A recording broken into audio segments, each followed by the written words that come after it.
Okay, it's currently being broadcast on YouTube. Uh-huh. We just have to, you want me to explain a little bit about it? You can.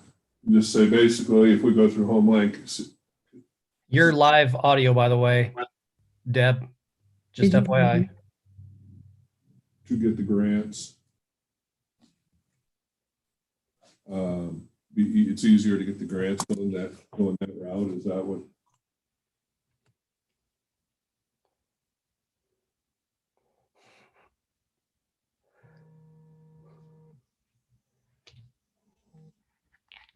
Hey, Ron.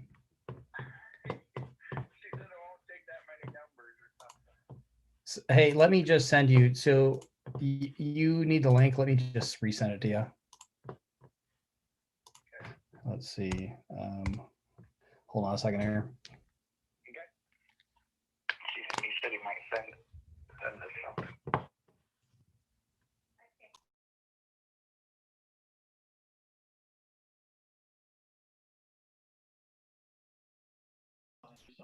Tonight, she's back in touch with us with a message on this International Women's Day.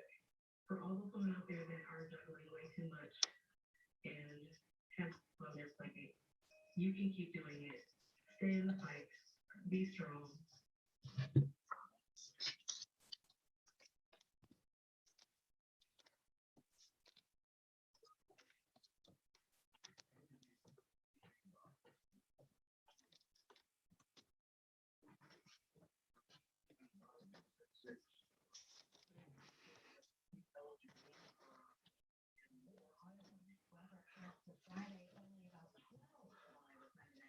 We're even ready to start vaccinating this expanded population.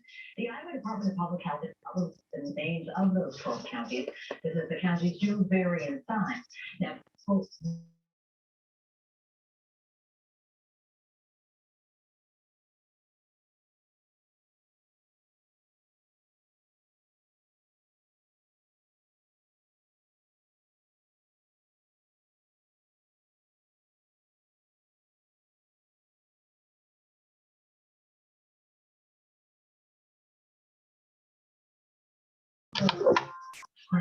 Even I, at the age of 22, are the million for Iowans to get one of those from these vials because. Hey, Kevin, you have a lot of background noise. Just our TV's on. Oh, no, I'm talking to Kevin Kelly online here. Do I have a lot of background noise? Yeah, it's like a TV or something's playing in the background. Yeah, I guess I do. I'm going to flick that off. Yeah, I'm going to mute you. Okay. Okay, sorry about that, Kathy. There, we turned the TV down, so. So yeah, when you collect that, nothing happened. I get the 818-727-2810, and it will not let me enter any more numbers. Okay. Well, let me send you the Ron Robbins is that the right email address? It should, well, by the time I get back into email, you're not even gonna be having a meeting anymore. What? It's just ROBINSN@netins.net. Yep, I just sent it to you. Okay, so now what do I? Sorry, I was on off mute.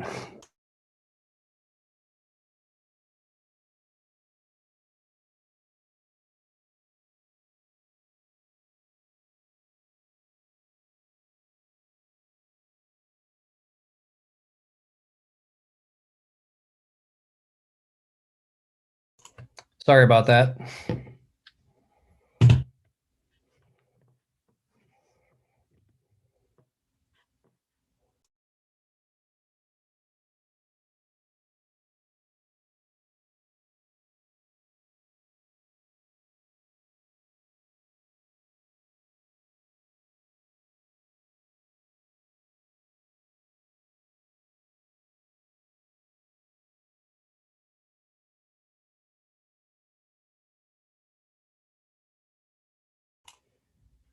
Do we want to maybe start and then we can start the public hearing? And if Ron has issues, I can try to help debug while we're on the public hearing.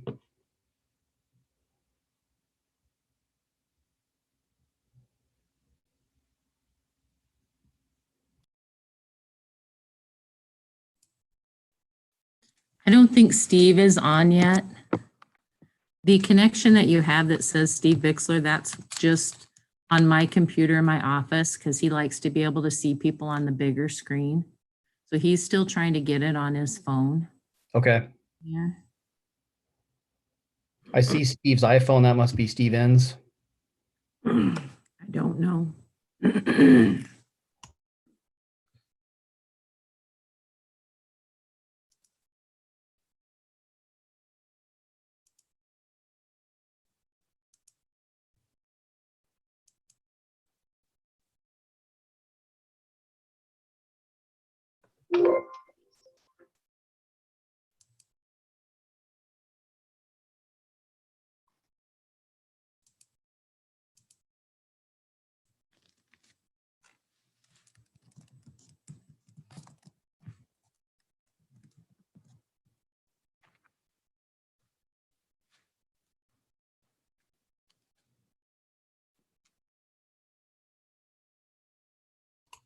Looks like Ronnie's connecting right now.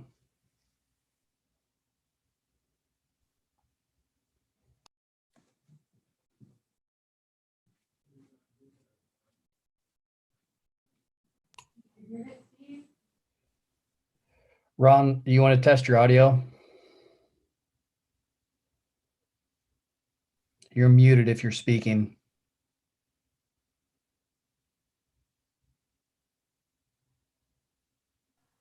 There, now can you hear me? I can hear you now, sir. Okay, we finally made it. You beat Steve. Oh, okay. Thanks for your help. Yep.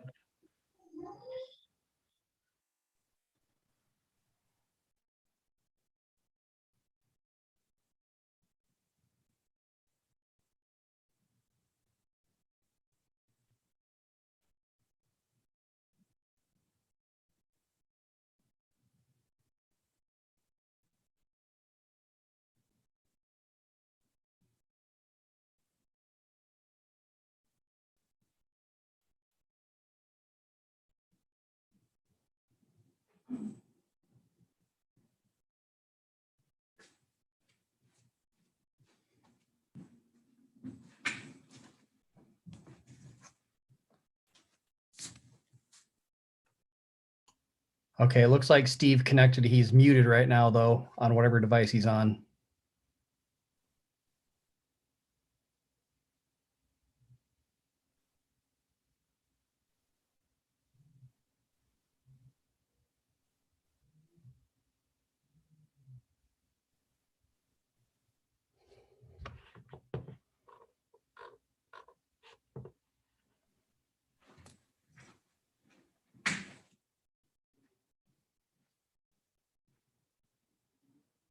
And unmute. How's that? Hey, you're on. All right. Took a little while. Everyone's gathered. All right. All right. So sorry I'm a little bit late here. Having a little trouble with my Zoom and stuff, but we got it all worked out now. So I call this meeting to order. And first of all, we have the public hearing for the budget. If we need to, am I doing this right, Deb? That we need to Yes. Open it. okay. So open the meeting with the hearing for the budget. So we have to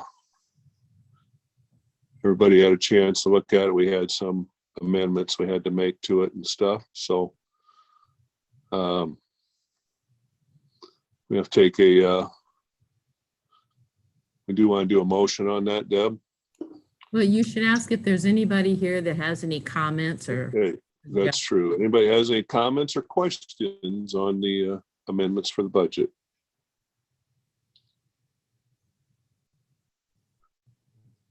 Okay, nobody. If there's no one here to comment on the budget, I make a motion to close the public hearing. Okay, motion by Levi Rod, second. and a second by Rod. Okay. And not well organized here yet. So have to ayes by Bart Aye. and Levi Aye. And Rod Aye. and Jim.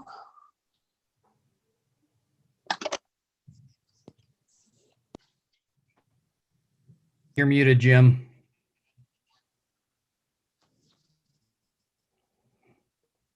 Hear me now? Yep. There we Okay. go. Yeah, aye. Okay. And I'm here too, Steve, that I made it back. oh, Ron. This is Ron, yeah. Okay. All right. So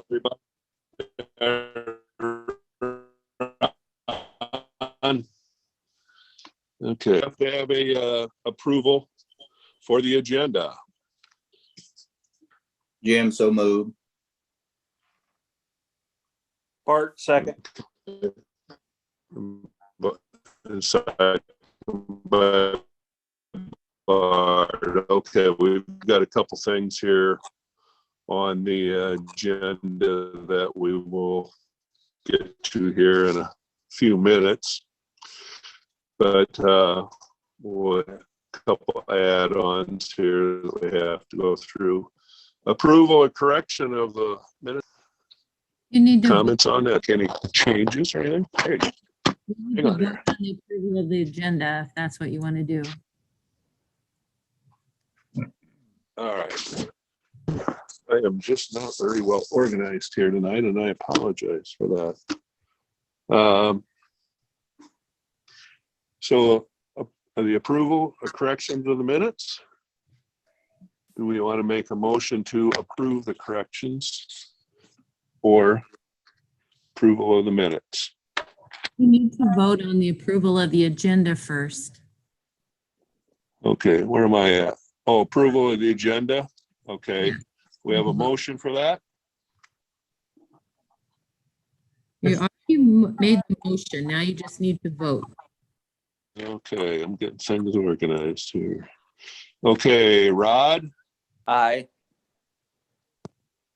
Ron, Aye. Levi, Aye. Bart, Aye. and Jim. Aye. Okay. Approval for the agenda is passed, and approval correction of the minutes. We have a motion to approve the minutes for the last meeting. I'll make a motion to approve the minutes. Okay. Levi, Rod, make a second. second by Rod. And roll call vote. We'll go with Jim, Aye. Bart, Aye. Levi, Aye. Ron, Aye. and Ron. And it carries. Okay. Visitors tonight, we have Main Street Director Kim. Are you there? I am, yes. Okay, Kim, I'll turn it over to you. All right, our activities since the last meeting, our Uplift Commercial Curb Appeal Grant Committee with board approval has decided to use a portion of the $10,000 gift that we received from the former resident to fund the 20% business match portion for the Open for Business grant competition. That competition has two levels. The first level is for an $8,000 grant, the second for up to a $20,000 grant, making the match minimum $2,000 and the maximum $7,000. Depending on how much of that grant, if any, were to get matching funds were to get used, we would have potentially anywhere from 8,000 to 3,000, anywhere from 3,000 to 8,000 left over to refund the Uplift Commercial Curb Appeal Grant, which we would and then we would fund a project for that. The Uplift Commercial Curb Appeal Committee will be meeting on the 16th of this month to determine the details on what projects that can be applied for with that grant. The design committee is making progress on the vintage chair bench project. And they are also working on designing and procuring a fourth set of banners for the poles on Lombard Street. Be one set for the summer season. And so that we would then have seasonal banners, so there'd be less wear and tear on the banners if they're only out for a few months as opposed to several months at a time. They are also working on establishing some design guidelines for our historical buildings downtown. These guidelines would not be, anything that they wouldn't be legal guidelines, but they would be guidelines to geared toward helping our downtown building owners retain historical integrity to their buildings when it's practical. Myself, the promotion and outreach committees are working together on organizing an Easter business promotion event that'll run from Saturday, March 27th through Easter Sunday. On the 27th, Clarence the Easter Bunny will be at the Raymond Conrad Memorial Park from 10 to 12. So the kids can take pictures with him. There will be treats available and a grab and go craft for the children to take with them. On March 27th through Easter Sunday, participating business will have a bucket of eggs filled with candy, coupons, and Clarence cash in their stores or restaurants. And then with a purchase, customers can pick an egg from the basket and get a little surprise. I have created a flyer with descriptions of the downtown shopping and food businesses for that info box that will be getting placed next to our Lincoln Highway marker for the Lincoln Highway Byway Passport Program. Now if the weather's a little better, I think I can get that in the ground, less snow. And then I have also started a Facebook campaign called Let's Play a Game to collect information about the history of our different buildings downtown. Basically, I post a picture of a building and then I ask the community to tell me everything they know about that building. I've been getting a lot of really good feedback on that. That's been a lot of fun to watch, a lot of fun to read.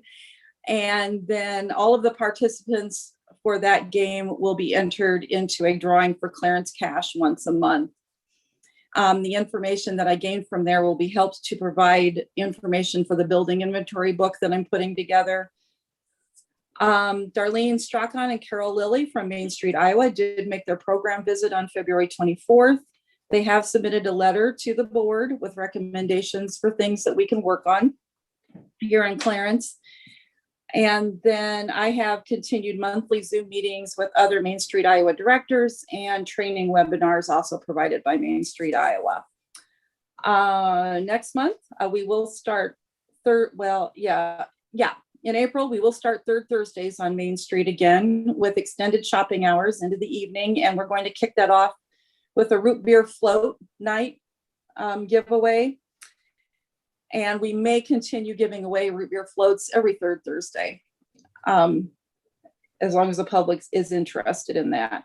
I will be applying for a grant from AARP in April to hopefully help pay for the digital information sign that I would like to have put there in front of City Hall.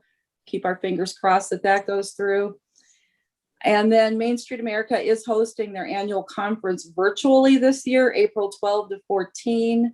Clarence Main Street has 2 representatives that will be attending online, and the attendance fees were provided to us by Main Street, Iowa for free with a scholarship. And that's what I've got for you this month. All right. Thanks, Kim. Anybody have any questions or comments for Kim? All right. I just like to say I like to play your game there you got where you post a picture, and it's kind of interesting what you come up with. I kind of like the history of it's interesting. So, but anybody have anything for Kim? All right. Well, thanks, Kim. Thank you. And next up was Jody Freed. I don't think Jody's here. Are you, Jody? No, Jody's not here. Okay, Jody is with emergency management, and she wanted us to discuss the Cedar County hazardous mitigation plan, and it's already went through, and she's just going to discuss that with us. So that's what that was. So, and next up we have Jen Van Ort. Jen is requesting a letter for a grant. You want to talk about it, Jen? Sure. I will start by introducing myself. My name is Jennifer Van Ort. I am the owner of Onion Grove Mercantile in downtown Clarence. I wanted to let you know that I've come across an opportunity to apply for a grant that would help cover some of the cost of rehabilitating the apartment above my shop. When the apartment is finished, it'll be used as short-term housing, Airbnb lodging. So if you have an out-of-town guest who needs a nice place to stay, this will be a great place. When this rehabilitation is finished upstairs, my building will be then 100% rehabilitated. So I think that's a really great thing for the community, because hopefully the building will last way, way longer than I will. The only requirement from the city is a letter of recommendation signed by the mayor that basically says, you know, you support growth and development in the business community, which hopefully you do. And that's pretty much all I have for you, unless you have questions for me about the grant or about the project.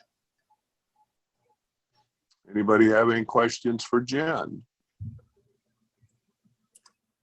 Okay, do we need to do anything on, okay, go ahead, Levi. Sorry, beyond signing the letter, does the city have any further obligation? No, no, there's no financial obligation. There's no administrative obligation or anything for the city. Okay. Okay, do we have to make a motion then, Deb, to sign the letter for Jen? Or is that my discretion? You can make a motion if you want to. I didn't hear you. You can do a motion. Okay, does anybody want to make a, yes. It's Rod. Does anybody want to make a motion? It's Rod, I will. will. Okay, Jim, second. and Jim will second, so we will sign a letter for approval for Jen's grant.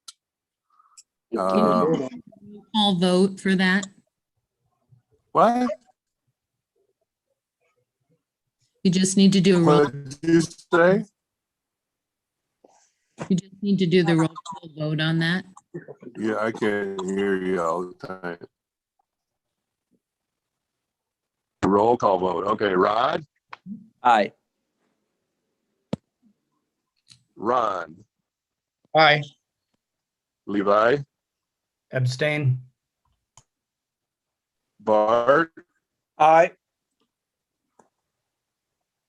and Jim. Aye. Okay. So motion carries to sign a letter for a grant for Jen Ort. Thanks, Jen. Anything else for Jen? Nobody? Thank you. Okay. Hey, Steve, and, real quick, sir.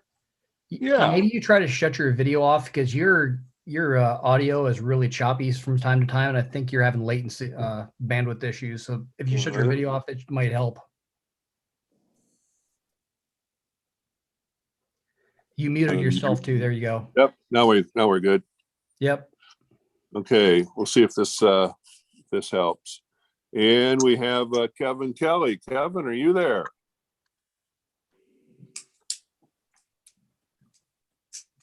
Yes, I'm here. Okay. And what do you have for us tonight, Kevin? Of course, I'm your local tree farmer, and there's a lot of trees along the city streets in Clarence that are going to be removed in the future, it looks like. I thought they're going to be removed in the wintertime, but that hasn't happened yet. And the deadline for removing or trimming oak trees is this week. So we're just wondering if this is something that's going to be put off possibly, or maybe don't trim the oak trees until later in the fall, when that's not an issue with oak wilt. But just wanted to kind of bring that to the council's attention, this is the last week that you should be trimming any kind of oak trees. So, and hopefully it's going to be Clarence going to look pretty bare after everything's taken out, and we can get some kind of a tree planting program going on at that time. And Sure like to help or be part of it. We know what trees stood up to the derecho and stand up to the winds. So we want to try to plant those kind of species back in there if we can. So that's all I have to say.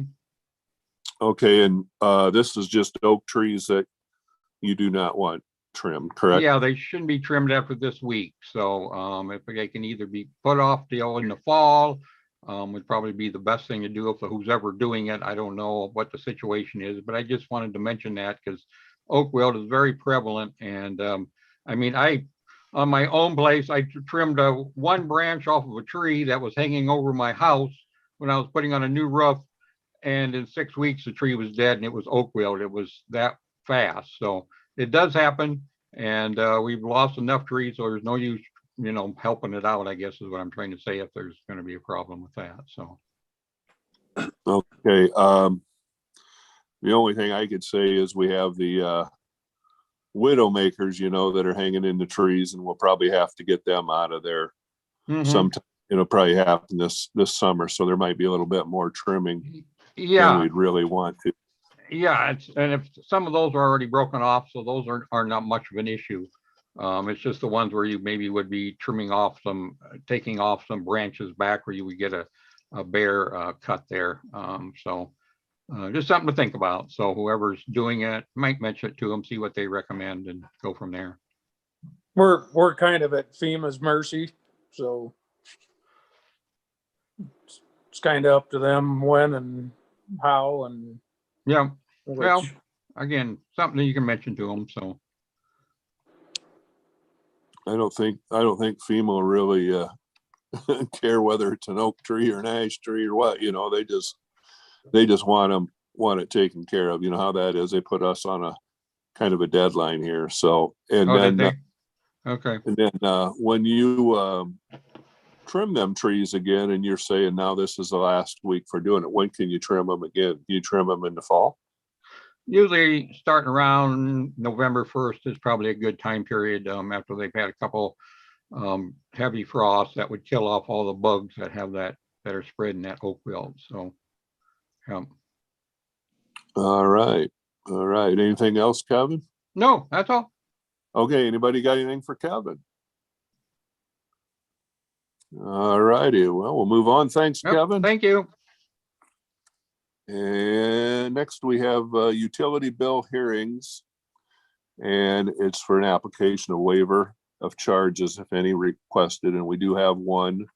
And Kyle Mauer in his office had the pipes froze, and he had a lot of water in his basement there. So he's asking for an adjustment on the charges. Is that the word I'm looking for? Adjustment? Because what we have a plan we have a plan in place that if you do have this problem, I looked, Deb, and I couldn't find this. Is it on a 3-month average, or how do you do it? Yes, it's based off of 4-month average. Yes. Yes. Okay. And the total of Kyle's original bill was $557.73. And using our policy, it cut the bill down to $161.22. Okay, do we have to make a motion on that to approve it, Deb? Yes. All right, does anybody want to make a motion to approve the adjustment on Kyle's water bill? Motion, Levi. I'll second it. Rod. Levi and Rod, and roll call vote. We'll go Jim. Aye. Bart. Aye. Levi. Aye. Ron. Aye. And Rod. Aye. Okay. And next up, we have nuisance abatement hearings. Do we have any nuisance abatements this month? No. Nothing. Okay. And then old business. We have a contract from All Star Turf that is continuous contract, and I think we turned that over to Kyle to look at. Is that correct? Yeah, I sent a revised version of the contract out. Okay, so what, as far as a revised version, what are you saying that you, Basically, the contract Dan had originally sent had it renewing from year to year automatically. And the council's concern was they didn't want him to increase the price and not have a chance to address the contract or cancel it from year to year. So I contacted him and just asked for a 1-year contract like the city had done before. So he just amended it and sent a new version. So it's just year by year by year. okay, I think that sounds great. Do we have to make a motion on that, Deb, to Yes. accept that? Okay, so for a 1-year contract with All Star Turf, we'll go year by year. Does anybody want to make a motion for a 1-year contract? Bart, this is 1-year contract. I'll second it, Ron. And Ron seconds. Okay. Rod, Aye. Ron, Aye. Levi, Aye. Bart, Aye. and Jim. Aye. All right, and now we Steve, I got a question on that. Do you guys want to go out for bids every year on that, or do you want to? I don't think it'd be a bad idea All right. to bid it out every year and take, we can get a couple or whatever and see where we're at. All right. So we go with All Star Turf for this year, and then next year put it out for bids. Okay. I think that's a good idea. Okay, and then we got discussion with ambulance coordinator Brittany Rogers. Brittany, are you here? Yep. Can you hear me okay? We can hear you. Okay, good. So for the month of February, we had 16 calls, which kind of puts us on average for what we've been seeing since I started. Our paramedic level is going to be delayed a little bit longer than what we had originally planned.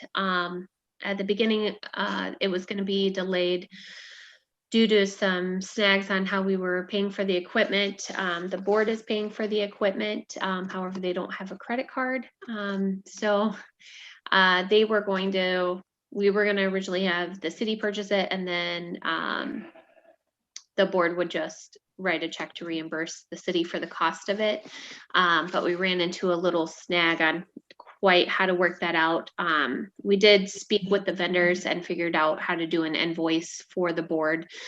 So we got that changed. Now the delay has come down to COVID-19 has delayed a lot of production for the equipment that we need in order to be a paramedic level. So some of those productions have an unknown delay time, like on a Breslow pediatric bag that we would need if we had a code involving a child. Which is one of the required pieces of equipment that we have to carry on an ALS rig. So we're looking at different options for that. Some of those options have increased the cost by over $1,000. So it's something that I need to take back to our ambulance board. Our next meeting for our ambulance board is the 18th of March. So we'll be discussing that and deciding how we're going to proceed forward on purchasing the equipment that we need that has delays currently. Then for our EMT class, it's going really well. One of the students that we have paid for to go through the class got one of the highest scores on the unit exam. So we're super proud of him and very excited about that. The first unit exam, there's 3 of them in the class, and the first one is absolutely by far the hardest one, and he scored over 90%. So we were really, really pleased with how he did.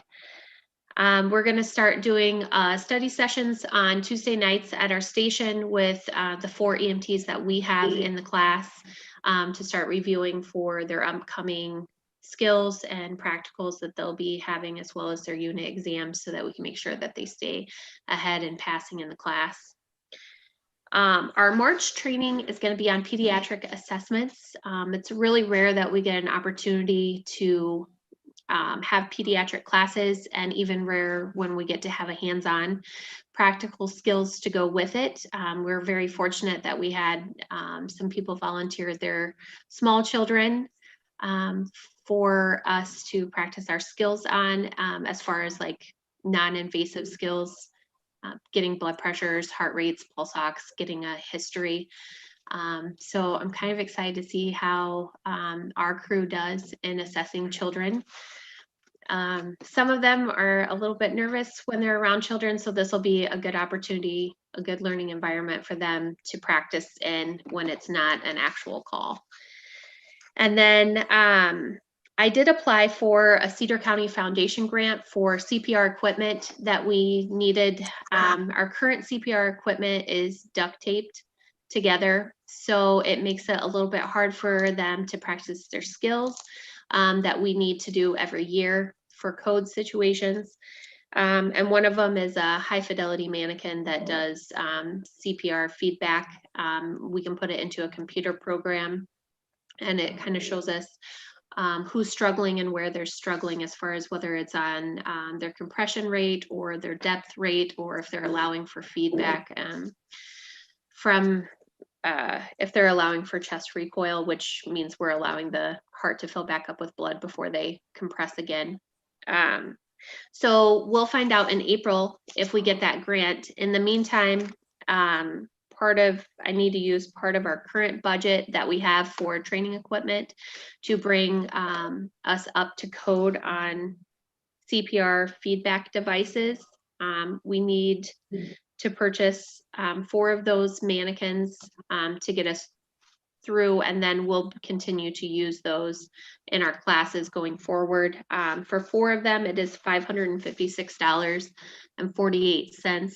And I had sent that to Deb to add to the meeting to vote on as well.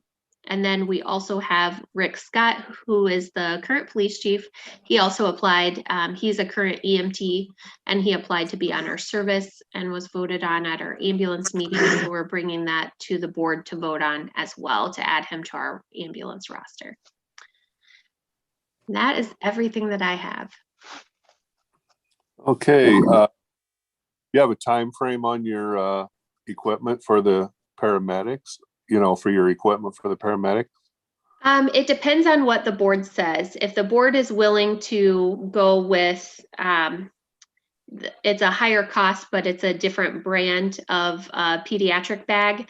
The cost difference is almost $1,200 for us to go with that bag. Then we could expect that to be shipped out within 1 to 2 months is what the time frame from the manufacturer was. If they want to wait for one that's a little bit of a lower cost, we could be looking at 6 months.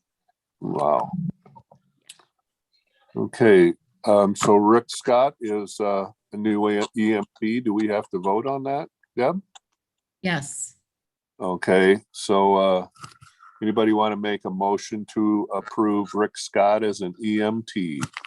Make the motion. Levi. Levi? Second, Jim. And second, Rod. Sorry, Jim. And, No, it's okay. all right. Roll call vote. Jim? Aye. Bart? Aye. Levi? Aye. Ron?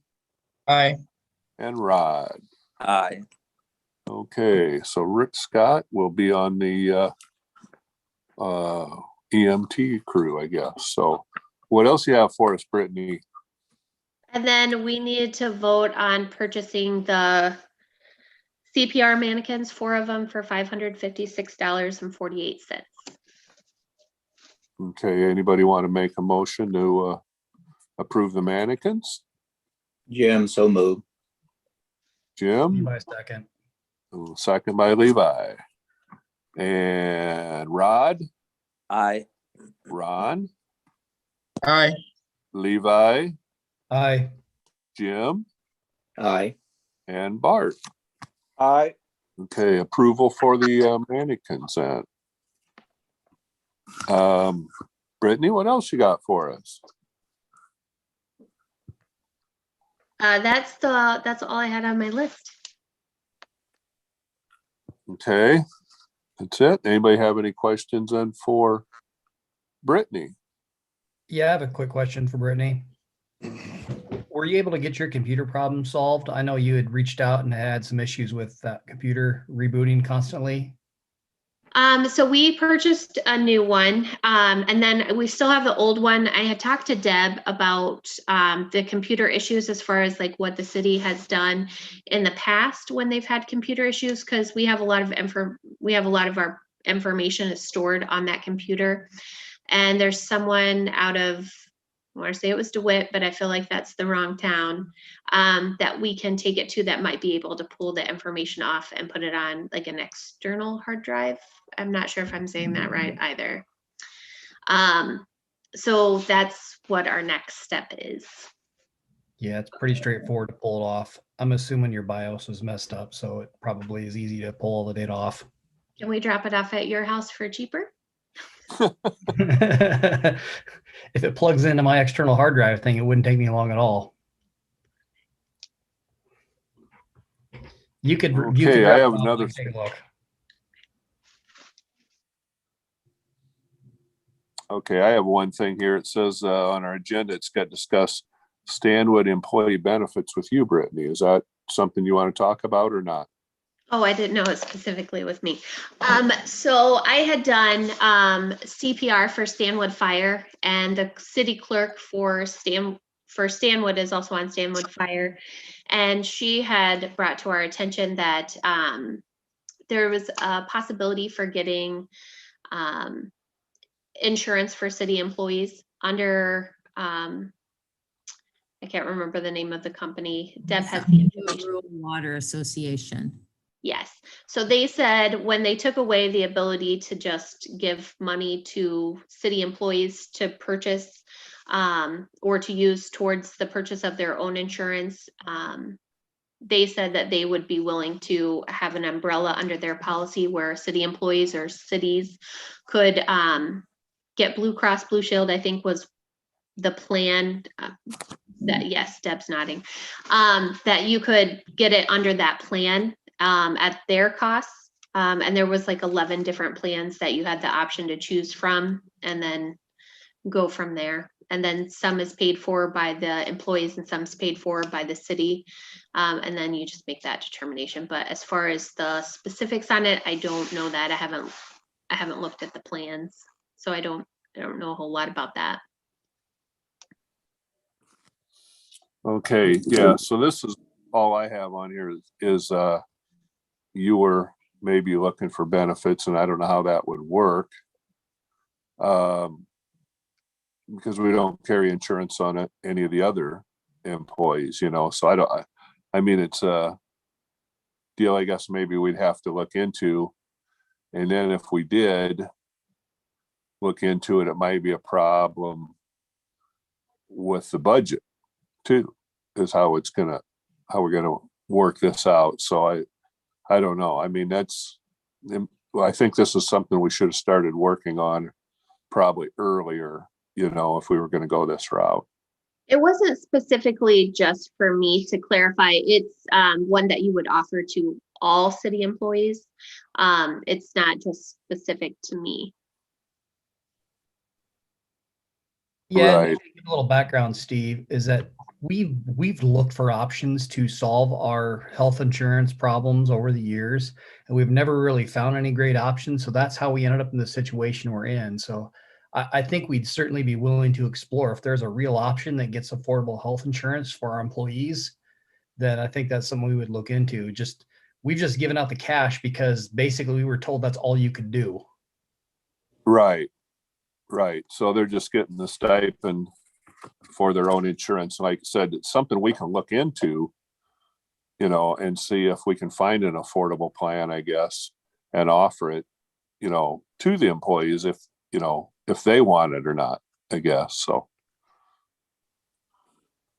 but I know I was still working at Stanwood when Steph got that, and I chose not to get it. Whether that's right or wrong, I don't know if it's an option to. So if one employee wants it and another employee doesn't, I don't know if there's legalities there. But when I was at Stanwood, I did not take it. Steph did have it. So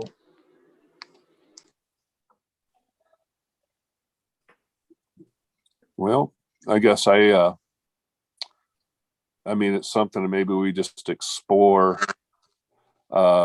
later. I don't know. You got something, Jim? No, I was just saying, we had a discussion with a individual, I think it was a couple of years ago, and he basically said we were just kind of stuck right now because the insurance is just floundering. We don't have anything that we couldn't even get into a large enough group to even make it affordable. So, but I don't see any problem in looking into it. It may be something that we could look into, and if it was feasible, the next budget year, we could address it. Yeah, I think you're right, Jim. It's something we can explore, look into, and see if we can find affordable health care. And like you said, I don't think there's anything we can really do now, but on the next budget, when we do it, I think it's something that, we can consider. I'm sure Steph So, would be more than helpful if you want to talk to her, and kind of find out what coverage she has and what it costs. And so, I think she sent all of that information to Deb, if I remember right, what she said she was going to do. Yeah, I sent that to all the council people, so you should all have that in your emails. yeah, I looked at it, and it could be an expensive deal for the city, or it might not be. I mean, depending on your family, I guess, or whatever. But like I said, this is something that this isn't a deal you can do overnight. It's going to take a while to do something like this. And as far as the budget and everything, I think we need to maybe hold off on it right now. We can explore it. We can look into it. Challenge that a little bit. What's that? I would like to challenge that a little bit. And I agree our budget is set in terms of health insurance, but I think we certainly could look at it. And if we can get within our current lump sum policy, and if you can get that pre-tax, then that makes a heck of a difference for people. So I think there is an opportunity within the current budget to be able to explore this as a real option. Do we want to look at it, you think, now then, Levi, or? Yeah, because I think right now we're making a decision based on an incomplete set of facts. I mean, we don't know how much more this is going to cost, and we don't know if it's going to possibly reduce our budget. So I think we should at least look at it, understand what the total cost is going to be, and then we can make an informed decision about whether or not it makes sense. I think that was a pretty good answer right there, Levi. We don't know whether it'd save us money, if it cost us money or what, but we need to look into it and see where we're going to be, right?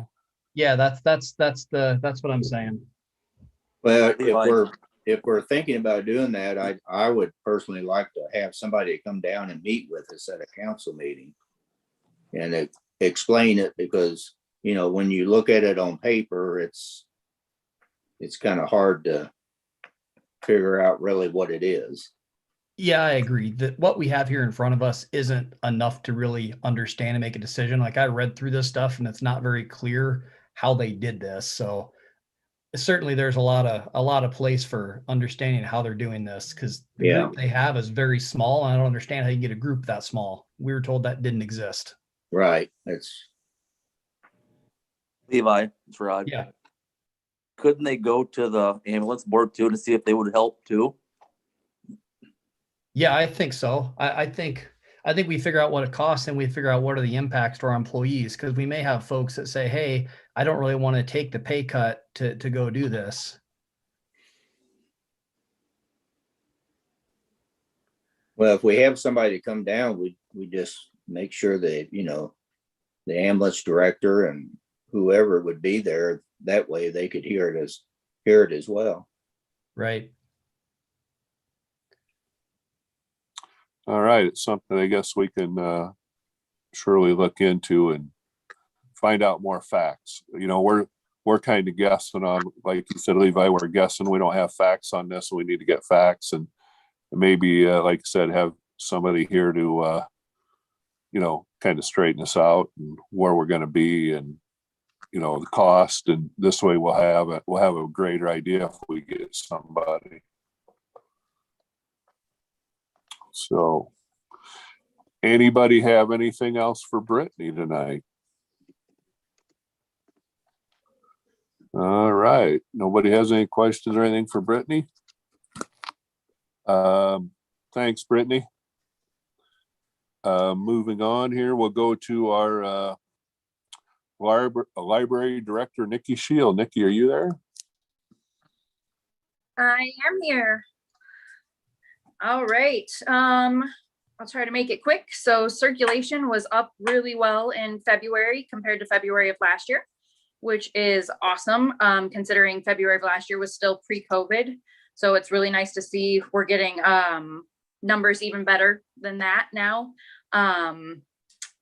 Let's see. And considering the weather that we had in February, which was really crappy, it was good to see that we still had a lot of people coming out and checking stuff out and see those numbers go up. I applied for the same grant, the Cedar County Foundation grant, to hopefully put in, what I'd like to do is turn what's now the YA section into like a youth section. And we were talking about putting in like a sensory wall so that we have some sort of activity for kids to do when they're there, and like parents are searching for books and everybody's, it just gives the kids something to be involved with. And I think that's going to encourage more families to come with kids. I have seen more and more families coming as of just even the last few weeks. So that's been really nice. And I think it'll be really good to have more of like a section for them, just to keep the kids engaged and give mom and dad a little bit of freedom to wander. I have started the beginning planning of the summer reading program. That is a pretty huge undertaking. So I have had a couple of Zoom meetings actually with all of the libraries kind of on Highway 30 and then West Branch. So Mechanicsville, Stanwood, Loudon, just talking about the summer reading program, kind of seeing what they're going to be doing with it this year, considering COVID and everything like that. That kind of threw summer reading programs for a loop. So just kind of talking to them, seeing what they're doing, planning on kind of working together on some things with like the Iowa State Extension outreach, that sort of thing. Our security system is fully installed, so that's awesome. We've now got 8 cameras in different spots around the library. So that's nice. Let's see, I've got new shelves ordered. I'm kind of running into the same sort of production delays. So those aren't going to be, right now it's looking like April, but I'm not for sure on that.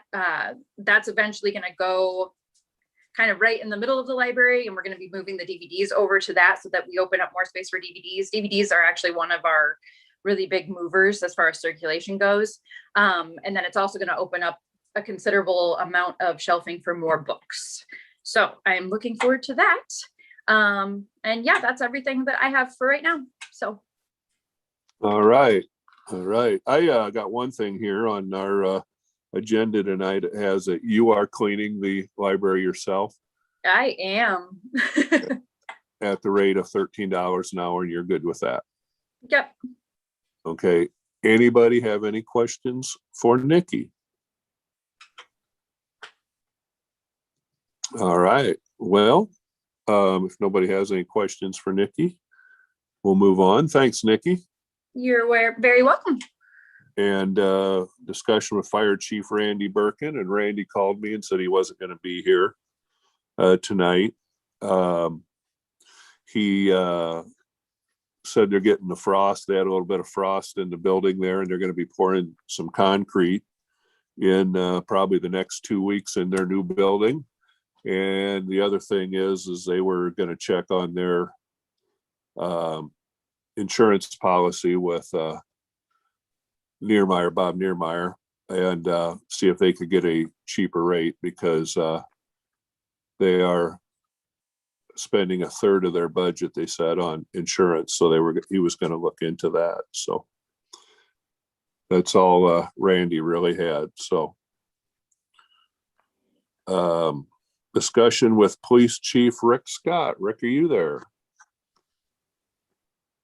Yep, can you hear me? We got you. Okay. I tried to email you guys a copy of my monthly police report. Did everybody get that? I don't think I did. I did. Yeah, I got it. I can just go, if you didn't, I'll make sure that you get one in your box. If you have any questions on that or anything. All right. No, go ahead and put it in my box. Okay. I'll just go down through it. We had 13 calls for service, 0 traffic tickets, 0 OWIs, 5 parking tickets and problems, 5 traffic stops, warnings, 1 burglary, 1 theft, 2 domestic calls, 1 criminal mischief, 3 animal complaints. We got 1 arrest, 5 incident reports, 2 assaults. We had 2 accidents, 10 public assists, and I assisted the agency, fire and ambulance and the Cedar County Sheriff's 5 times. And we had 1 committal/suicide. So that's, and then on the bottom of it, I wrote what it's all about and stuff like that. So if you guys have any questions, just feel free to get a hold of me, and I'll make sure that if you don't, I'll just put a hard copy in everybody's box if they didn't get it. I tried to email it to you guys this weekend. The next thing was on the thing we're going to talk about is the parking on 7th and Lombard Street. I know we've had some issues with that down there. I went down there when it's busy, and I went down there when it's not been busy, in the middle of the night, on the weekends, Sundays, all hours. I really honestly believe that the problem, it is a problem, but what we can do is the stop sign is what I think the problem is people are just ignoring that stop sign or the no parking sign and parking in the no parking thing. So my feelings on that, I'd like to just give it a little more time, and I don't recommend changing anything and just enforcing that no parking zone there. And I think you'll find that it's going to take care of itself. Plus, there is a business there, and yeah, I don't want to, the businesses need all the support they can get. And I just don't think that's a just good enough reason to just start taking parking spots away also, when we can start enforcing that no parking sign there, and everybody can be happy. But that's my recommendation. Just leave it and the way it is.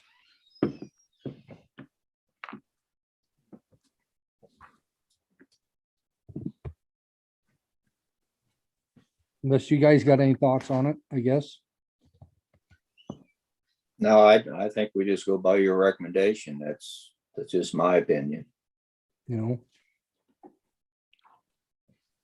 Yeah, I would agree with Jim. I mean, I would go with the recommendation and see how things shake out.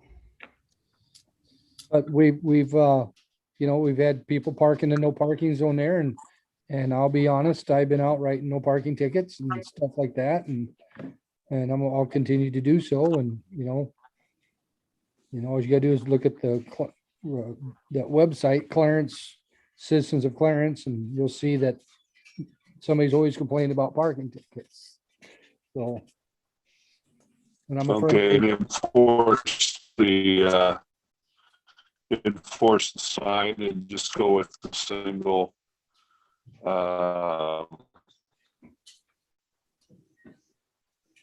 Yeah, I just say you force the no parking sign that you got there is the biggest issue, because if you eliminate that parking spot, which anyway, that You hear me, really, Rick? in all reality, that parking spot, you put a sign up, but still under the code, you got to be so many feet away from a fire hydrant anyway. So it just more or less takes it away itself. So that spot was not meant to park there anyway. So you got to look at it that way too. You know, if there was a fire or something, you know, you wouldn't be able to get your hoses hooked up or anything like that if there's a fire inside that building. So I think if we start enforcing that, I think we're going to be all right. All right. All right. I'll go along with your recommendations there, Rick. And I think, Jim, you agreed, didn't you? We'll just go with the one spot there. And like I said, hopefully nobody parks into the no parking area. But if we do, you know, it's up to you, Rick. Okay. So. And then the next thing on the agenda, I submitted a couple bids to the council. We were talking about maybe looking into getting a new car for the police department. If that was all supposed to be part of the package that I gave you guys. I don't know. It was with that email. I assume you guys didn't get that either. No, I did. Okay. If you look, the Carl Chevrolet bid, and that's for a Tahoe, a brand new Tahoe, just the vehicle itself was $36,411. And you stop when you talk about these vehicles at $30,000, you got to also remember that you're probably when you buy these at the state bid price, these vehicles are probably, if you or I went to go buy these vehicles, it'd be $50,000, $60,000, $70,000. So you got to take a look at that, and they give a break on the city stuff. So with that said, then the Carl Chevrolet was going to equip the thing, which for another $17,000. And then we had to put a computer equipment in it, which is another $6,800. And then you had to stripe it, which is running anywhere between $500 and $1,000 to put the striping kit on it. So it brought us up to a total of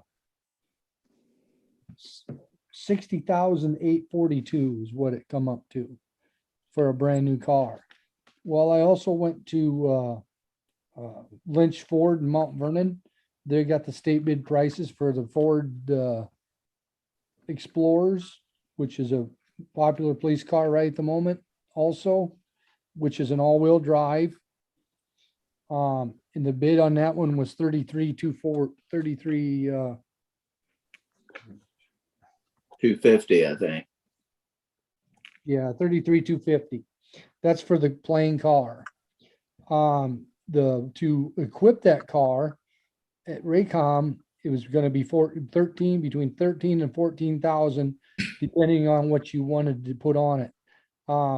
There's a lot of things that I personally don't. If I got a new car, I wouldn't want on it. That would make the price even lower. So I'm just aiming a little towards the $13,000 price tag. Plus, if the computer equipment is 68 was 68,842 was the computer equipment. The computer is the most important piece. The sheriff's office gave me a computer in a stand, and me and Levi were going to download some programs on it so I could put it in the car, and it's just all outdated to even mess with it.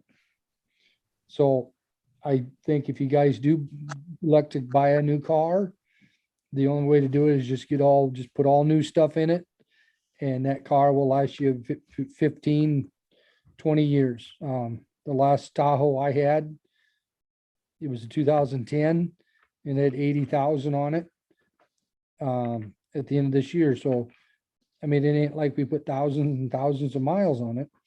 The mayor gave me a thing to look into the gov deals issues. Them cars have some had 50,000, some had 48,000. Them cars went from, the last bid was 23,500 that went for. So when you buy them cars, they don't have a warranty with them. So, you know, this way you got a warranty, you won't have to put any money, really any money into, repairs, because it's all under warranty for the first 100,000 miles or 5 years. So that's, I don't know what you guys know what you want to do. Our car is kicking right at 150,000 miles right now. How long will it last? I don't know. I can just say that, they're a good vehicle. They both are good vehicles, and it just depends on what you want to do. But that's all I can really say about all the vehicles, I guess. But the computer is the most important piece of equipment for me. That way I can do all my stuff inside the car, and like I could do in the office. Right now, if I do an accident, I gotta come back to the office and do it, when I could have just did it right out, sitting right at the scene of in the car. So, and that's everything you need. That's turnkey and everything. And that one was right at 50. So the Tahoe was 6842, and the Ford Explorer all equipped was 55093 is what it was.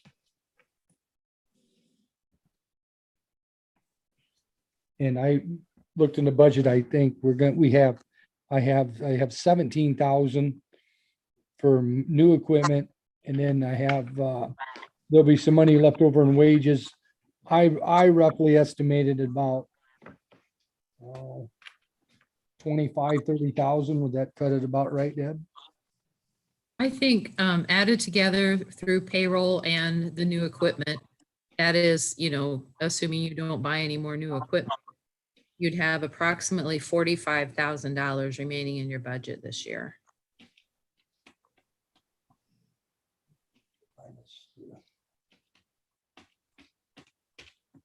So we'd have to come up with $10,093.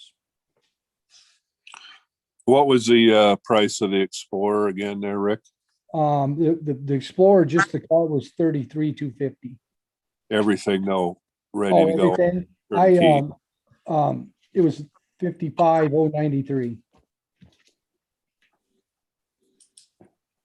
And is there I would imagine that if you get these, they still come with a warranty, right? Oh, yeah. Yeah, they're brand new. And 2021. the year, and they are 3 year, usually 3 year 36,000 or what? Oh, no, I think these are 100,000. 100,000 on drivetrain, probably. Yeah. Yeah. These they're called they're special, I want to say, I can't remember, special purpose cars. They're built to withstand, they're made for police use. So it's got the bigger alternators in them than a regular car. It's got all the wires that you need to hook things up in. So, and for the camera, I'm wrote a grant that submitted a grant, so we'll have to see when that comes in. So where that stands. So hopefully I'll get that. So the one you and I looked at there on the gov.com or whatever that was, that auction is over, and you said that went 23,000. Yeah. Yeah. If you're going to spend that kind of money, you might as well get a new one. That's too much. I think that one had 53,000 on it. Yes, you're right. But that's how these big cities do it. I mean, they got the resources and the budget to switch cars out after, 50, 60,000 miles. They can do that and still get a good trade-in value. So, I mean, I don't think like I said, a new police car will last you guys a long time. If you elected to buy a new police car, it lasts you guys a long time. I mean, I would say 15 years at the minimum. Well, this one's only 8 years old, the one we got now. So So I don't know. I mean, what's council's feelings on this? You, Jim and Levi, you guys are in on the with police department. So what's your feelings? Well, I can tell you from experience, this is something that I know something about. If a old police car's got 150,000 on it, that means it's actually 300,000 counting idling time. And your money ahead to get a new one, because like Rick said, you've got warranties and everything on it. It will definitely last you. These cars, both the Tahoe and the Explorer, are good vehicles. And the other thing too is that these old cars or old police cars is not like it used to be. I can remember 30 plus years ago, be telling my age, when that used to be the popular thing, is buying these cars from the highway patrol and larger cities because they were getting rid of them earlier. Now they're having just as much budget problems as anybody else, so they drive them till they start having problems with them, and then they get rid of them. And basically what you start getting is somebody else's problem. And we'd be money ahead. I think it's foolish to stick all this money in equipment that we know we're going to need. The computer, it's just the way of the world now. The courts want all police to have these computers. To put it in an old used car, it doesn't make any sense.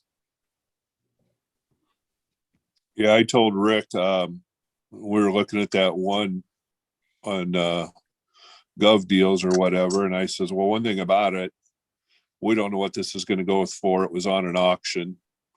And I said, if it's cheap enough, I says, you could probably get it. But I says, you also when you get it, you better plan on putting a couple grand in it, because it's going to need something.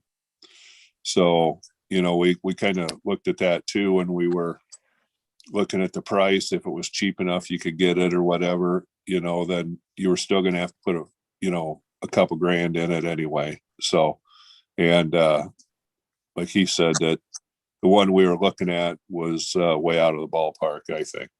Yeah. Well, even if you get them cheap, if they break down, you don't have any warranty. And then you're going to have to pay somebody to take all the equipment out. And if you turn around and buy another used vehicle, you're going to have to pay somebody to put it in. You do that a couple of times, you've already bought a new car. Yeah. Well, what's everybody else's thoughts on this? You want to comment on it, Ron or Bart? Or if I could comment real quick. Sure, go ahead, Levi. It's kind of my opinion fiscally that we should take advantage of the unique position that we're in. We lost our police chief earlier this year. We haven't spent a significant portion of the budget, and it's a good opportunity to, I don't want to say get it for free, but certainly not have to make a significant budget commitment for next year because we have the budget this year. I think you're right there. We got the money in the budget now, but I don't know. Like you said, do we need a new vehicle or don't we need one or whatever? I don't know. I mean, what do you think, Bart? You got any feelings on it?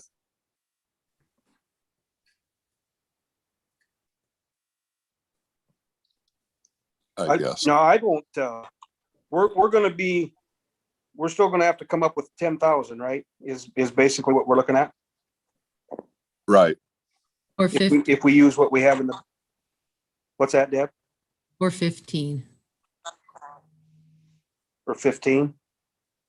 Yes, we'd have to pencil it out for sure. But Yeah. that would have to be part of the budget amendment. Right. Well, we give 10,000 to Main Street and that, and the other. So I don't know. I guess I don't have a problem with it. If that's what Rick actually, if we need it, we should get it. Like Levi said, we're kind of in a situation where we're not really gonna have to amend a whole lot, so. Well, the only I would thing, be for it. the only thing, Bart, we're in the same situation as we were in with the garbage truck. You know, that we needed to replace the garbage truck, and we were in this situation where we had the money to get it. And it's been a good investment. I mean, Absolutely.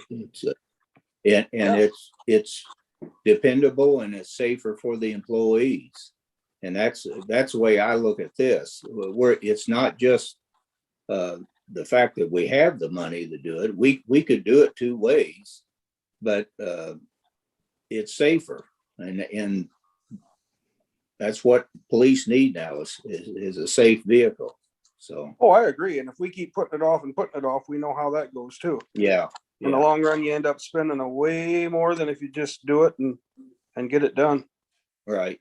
Well, the thing of it is, if we can't come up with the $10,000 or $15,000, we could still purchase we got enough money to purchase the vehicle, and we got enough money in our budget for the starting July 1 to put the equipment in it.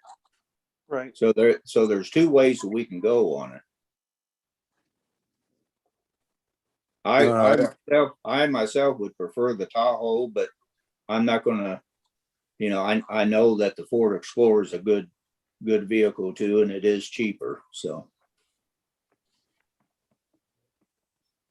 Okay, I mean, we're spending a lot of money here if we're gonna do it. That's why I'm kind of calling on everybody to see what do you think, Ron? What's your opinion on it? I don't really have a preference, I guess, on which one, but the Ford looks like the best value at this time anyway. How about you, Rod? You got any comments? I'm thinking this is coming down to a safety issue anymore, and we don't have the equipment to take care of somebody if something happens. That's only my thought. Okay, I agree with you there on like the computer and that stuff. The camera. We need to get updated on that stuff. What's that? The camera. We're just way behind on equipment as far as technology and stuff. I don't know, Deb, do we have to make a motion, I guess, or maybe or do we want to go with this or not? Do we make a motion to have Rick go ahead and pursue this, or do we do it, or how do we do this? I think it's a good idea to make a motion. Okay. The other thing I have here is we have a difference here between a Tahoe and an Explorer of $5,000. Are we have a preference which way we want to go on that? Well, like this, Jim, but like I said, I'd prefer the Tahoe, but I would settle for the Ford Explorer.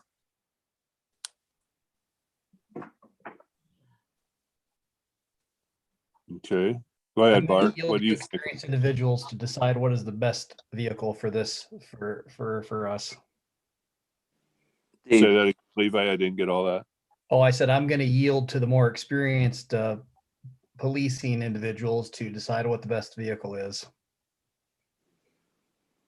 I have a question, Steve. Go ahead, Rod. So if that Chevy Tahoe breaks down or needs warranty work, does it have to go back to Carl's or can it go to Lynch?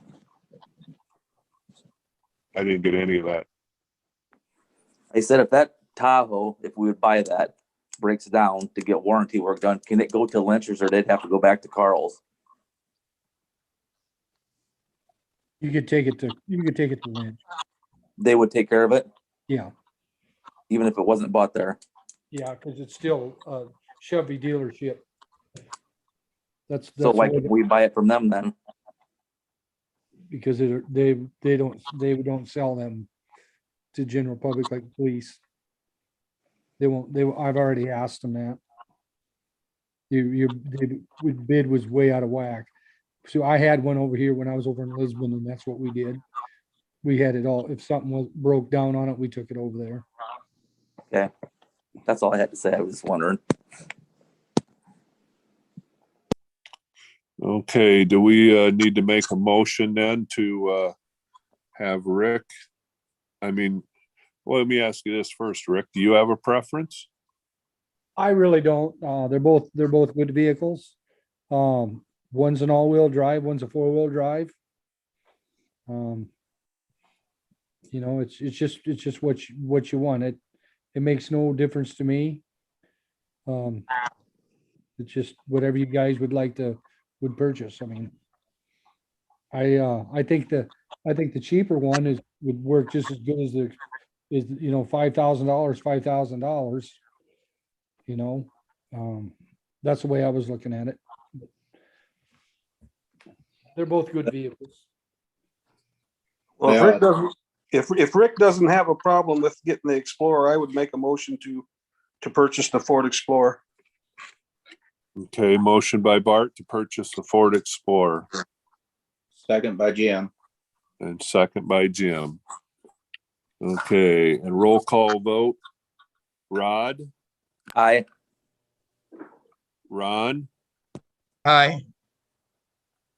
Levi? Aye. Bart? Aye. And Jim. Aye. So the motion carries that we will have Rick look into purchasing a Ford Explorer, correct? Correct. All right. Anything else, Rick? Nope. Maybe we'll talk, if, is there any particular color that you guys would like? White, black, black. Got any hot pink? I mean, it's up to you guys. One hot pink vote for Bart.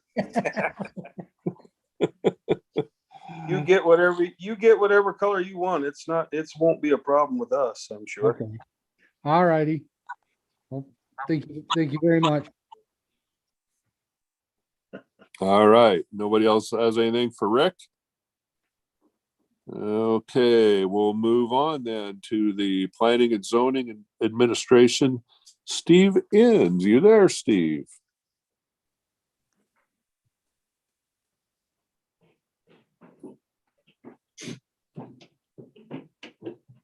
He must have fell asleep. I'm here. Okay, we're up here to planning and zoning. You have anything? I have nothing. Nobody's planning anything. Nothing. Nobody's zoning anything. Yeah. Yeah, that'll change. Yeah, I'm sure. Okay, and then our discussion with Public Works, Steve Inns. Steve, what do you have for it? Oh, I got a few things. Got the new sewer pump in. It's up and running and working well. We took the Christmas lights down, all but one. We got that down today. Go ahead and laugh, Bixler. I took them all down and forgot one. We've been working on getting the portable sewer pumps ready for the wet season that everybody knows is going to be here. Me and Steve met with the engineers. I don't know what this week, one day, Wednesday, Tuesday, Monday. I don't remember what it was, but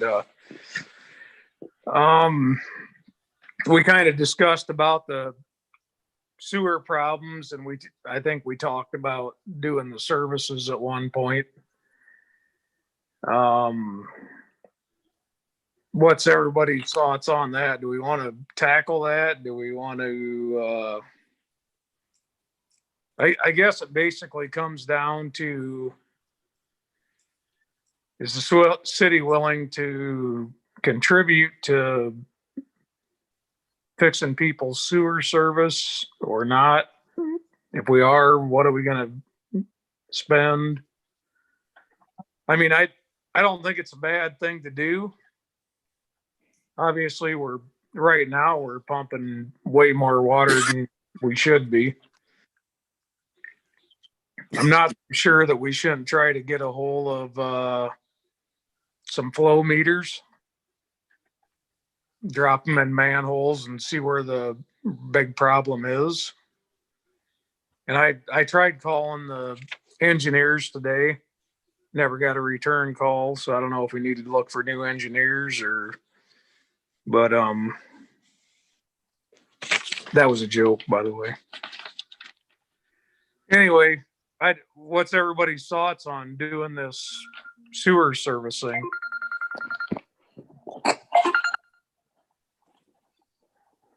You're talking about doing the laterals, Steve? Yeah. Well, I think it's something we know we have to do. It feels like we got to put together a pretty big plan before we can start tackling that, given there's going to be so much money that we're going to be putting on people's shoulders. Right. I mean, basically, when we met with the engineer, she said we're going to have to get an ordinance in place first to go after that. So I guess that's our first step, is to get an ordinance going. And after that, I guess we need to decide what the city's going to contribute to it. I mean, basically what we're talking about is probably taking a block at a time. And we're going to have to get all the laterals cameraed, see if there's an issue with them. If there is, then we go after that lateral. You just go up the block, if you want to budget 150,000 that year, what you can do for 150,000. If you get a block and a half, you get a block, whatever you get. So do we know, and it wasn't clear when Sarah came last time, is this something that the engineers will help us develop this plan, or is this something that we're gonna have to go off and basically do on our own? No, they will help us plan it. That's kind of what she said the other day when me and Steve met with her. They'll do anything they can to help us, but it's going to be a challenge, to say the least. Nobody's going to want to spend their money fixing something they can't see. So, I mean, basically the cameras, what'd you say, Steve? Probably $300 a lateral for a service. Yeah, that's what she was talking. Yeah. So if you do a block and is that where she? What's that? That's where she was talking about on Pyatt, starting on Pyatt and doing that. So yeah, we could find out if we had any field time coming in. Right. Because that's one of the problem streets. And I mean, right now we're pumping 8 million gallons a day. And we shouldn't be. I mean, I'll give you, for instance, I'm doing Mechanicsville's checks yet, and they're pumping 178 million a day compared to the 8 million that we're pumping. It's there. We got problems. We just need to find out where it's at. And obviously we've done a pretty extensive job to the sewer mains. So it's got to be the laterals, or there's got to be something, and whatever it is has to be tied into the laterals. So if it's a field tile or, who knows? I guess why I brought it up is they think that's what we need to do. I think that's what we need to do, but we need to figure out how we're going to go about it. So. Yeah, I agree. Because the issue we'll have is if we start now and we charge people who start at the very beginning different than we charge people 10 years from now at the end, we're going to have some PO'd people. Right. And, we kind of brought up about the situation that we're in right now with the DNR. Can we get another extension? And she felt like that we probably could get another extension if we show that we're trying to proceed to make the situation go away. So it's like I told Steve the other day. I said, you might spend $300,000 trying to fix what you're fixing, and they might still make you fix stuff at the sewer plant. They might make you put another cell in. Who knows? That's the bad part about it. You're a third mercy basically. So Well, Steve, it's Rod. yeah. So didn't they camera all these sewer lines before they lined them? All the sewer lines, the mains they did, but not the laterals. No, that's what I'm saying. So if there's field tile coming in, it would be coming in not from somebody's lateral. It would have to be coming in from somebody's lateral. That's coming from their house. Right. Or if there's an old field tile tied in, you know how they tied in all the gray water and everything to all these old houses. Oh, I know. So it's got to be coming out of something like that. Because if they lined every sewer line in town, which I know they didn't do everyone, but if all the sewer lines are lined and all you did was punch one hole to each house for the laterals, it's got to be coming in on the services, the laterals. Well, they know that for sure because look at over there on 9th Avenue. They found them sewer lines that weren't even lined from them houses. Right. So it's got to be something like that that's doing it. I mean, we did the same thing in Stanwood, and we actually dyed a lot of the sewer lines to make sure that because there was a couple places where we had 2 laterals coming in off of a house, and we went in, dyed the toilet, flushed it, cut that one out, plugged the other one. And then you had a lot of irritated people because their downspouts weren't working. But I don't know. It's going to be an undertaking. I'll just say that. The city council and the city aren't going to be popular with people. And the engineer actually said probably the first thing we need to do is probably have an informational meeting and let everybody know this is kind of the route we're going to take, and then do the ordinance and proceed from there. If you want to do a block at a time, what are you going to make the homeowners pay? What is the city going to put into it? It's just, I don't know what the best way to handle it is. Well, if we're pumping 8 million gallon or whatever it is, and right now, when we get these spring rains, it's going to be a lot worse than that. It's, and we're not going to be able to handle. And you and I had talked about the flow meter. Okay. Sure. If we can find one, if we can find one to rent, you can kind of pinpoint it down a little bit closer as to where your problem's at, but where are you going to get a flow meter? Well, I think the engineers can help us out with that. It's not going to be free. But to me, if you can take blocks out of the equation with by putting flow meters in the manholes, and maybe they did this when they lined the sewers. I have no idea. I can't find anything that says they did. But if we can go to the problem areas, drop flow meters in the manhole, and now would be a great time to do it because we're pumping a lot of water. But if you can drop one in, I'll give you, for instance, in front of Will's house down to Pat and Angie Woods' house, and go back a block to the west, okay, the flow up here's way less than the flow down here. So there's somewhere in between here, this manhole and that manhole, we're getting a lot of water in here. So, I mean, it's a hell of a lot cheaper than redoing somebody's service. I'd try that. I then you can kind of pinpoint it down, and you can maybe not pinpoint it down, but you get an idea. Great. You know, That's how I feel about it. I mean, I do too. I just wanted to get the council's thoughts on it. You know, how do you want to proceed on this? Are we going to do it?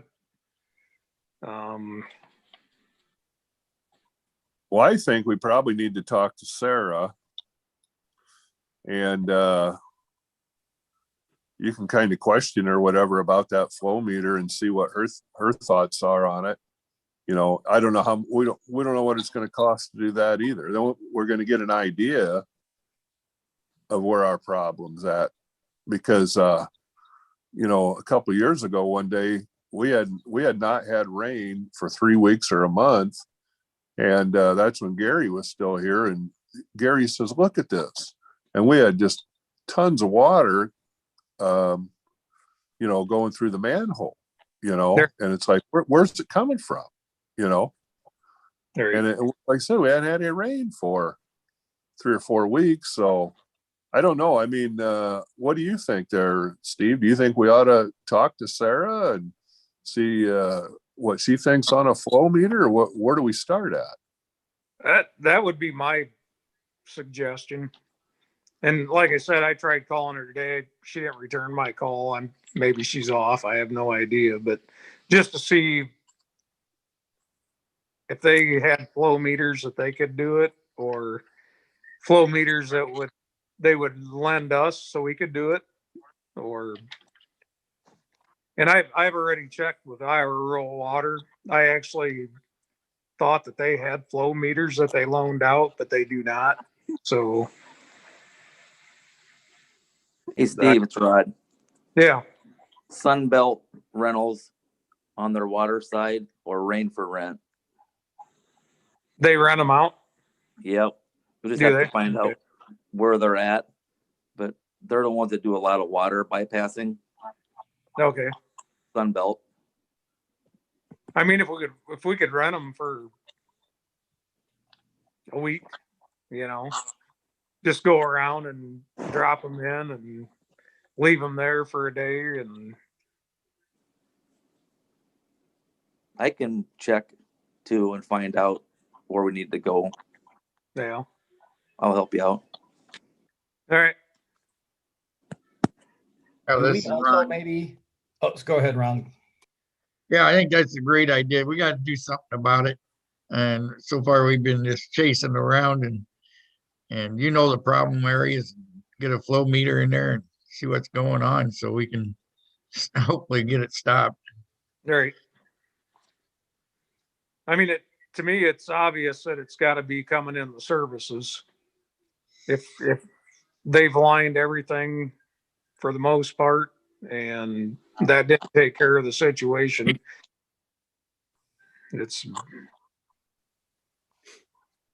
but Deb, do you remember, or Levi? I thought we did a flow meter study. I thought MSA did that, or maybe we just talked about doing it. You know, actually, now that you mentioned that, Bart, I do recall a flow meter study at some And I point. think it was done down by Leapers down that way, or somewhere in that, because that's where we were having that major issue. I thought we did one, but maybe we just talked about it. But it would actually surprise me if you didn't.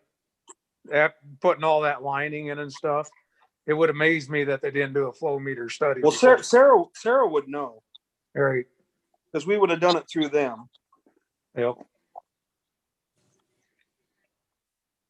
I think maybe we need to talk to Sarah and see if she had anything on that. And if she doesn't have anything on it, we'll look into doing the flow meter deal ourselves then. What do you recommend there, Steve? Yeah, I'm sure she'll call me back. Like I said, she might have been out of the office today, and I'll question her on it and see what their results were from that, if they have one. And Which I would find it hard to believe that they didn't do a flow meter before they did all that lining.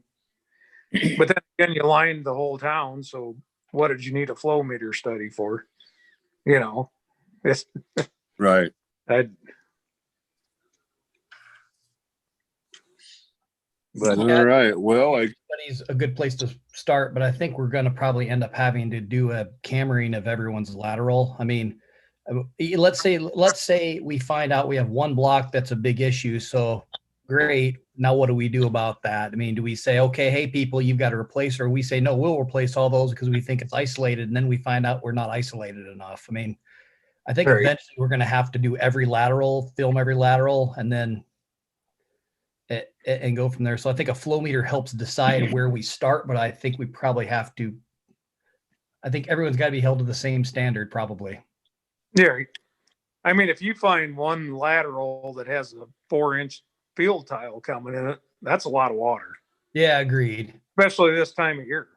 You know, that could be 2/3 of your problem.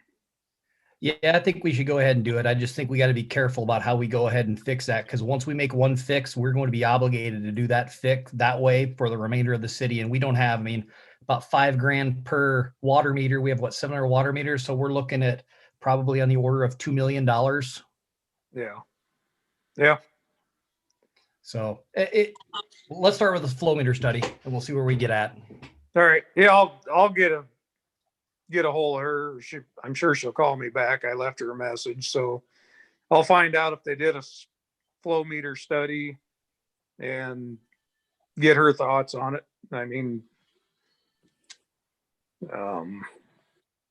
she would have records whether they did it. So, oh yeah, like Bart said, we, get with her first and right. See if they did a study. And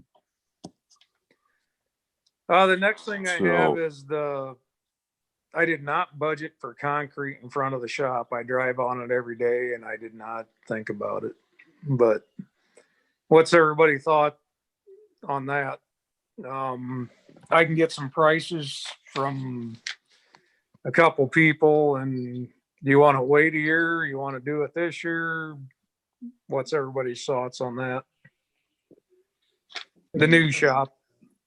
This is Ron. Is that settled enough to pour on it this year, you think? That it's, settled down enough before we put concrete on there? It's a little soft right out by the road yet, but up above it's pretty hard. Especially where we back the garbage truck and the dump truck in and out, but it might not hurt to wait another year.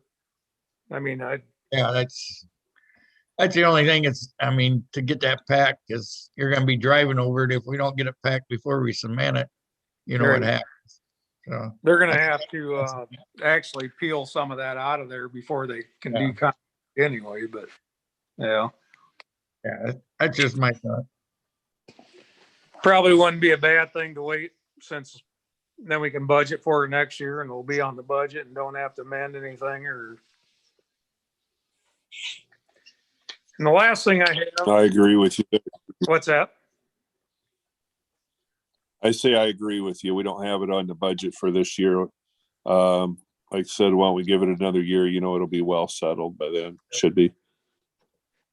There's a new lead and copper rule coming out, and the engineers brought it to our attention. But honestly, I don't even know if Clarence is in on this. There's like 1,200 cities in Iowa right now that are flagged for it.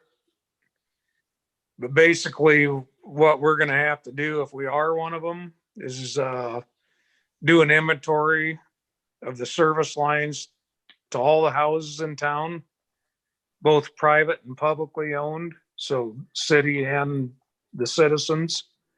So basically we're going to have to go in every house and write down what kind of service lines they have in their house.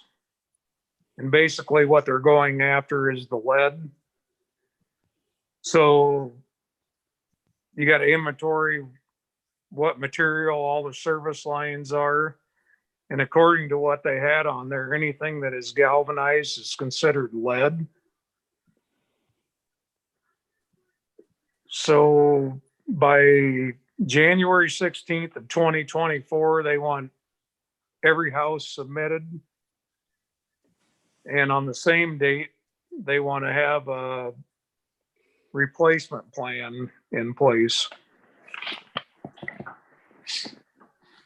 So I would think that would fall basically on the people to replace it, but I don't know how the city enforces that.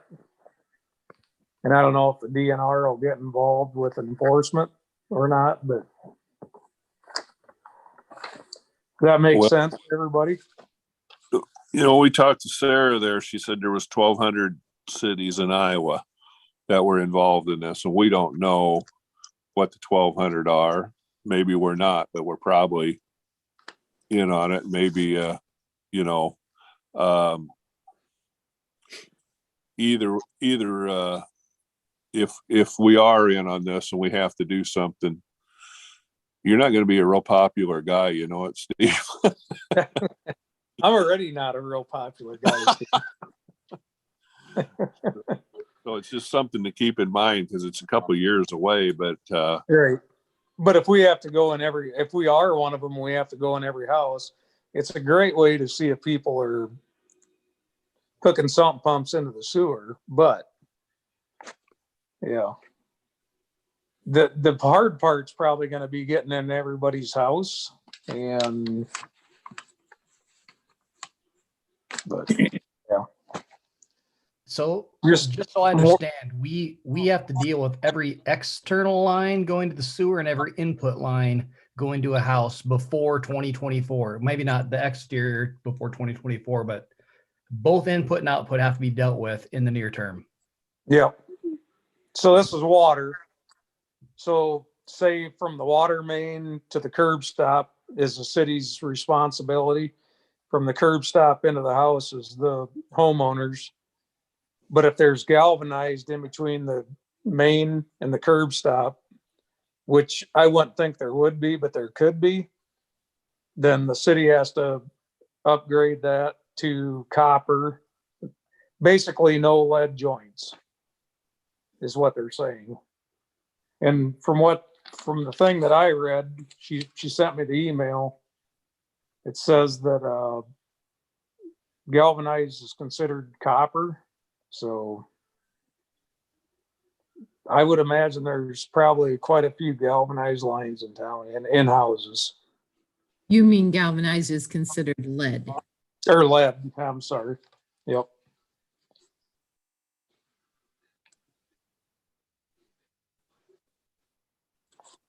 But I mean, it's down the road, but just a heads up. And I'm hoping that we're not one of the 1,200, but I would guess we probably are. I didn't even know there were that many cities in Iowa. Yeah.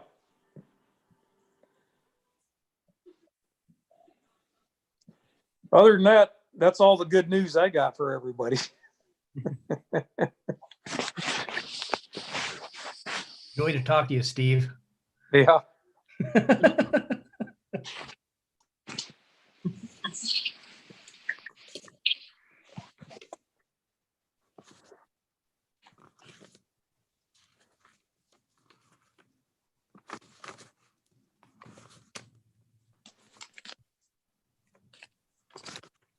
Anybody got any questions for me? I'll say it if the mayor's not gonna.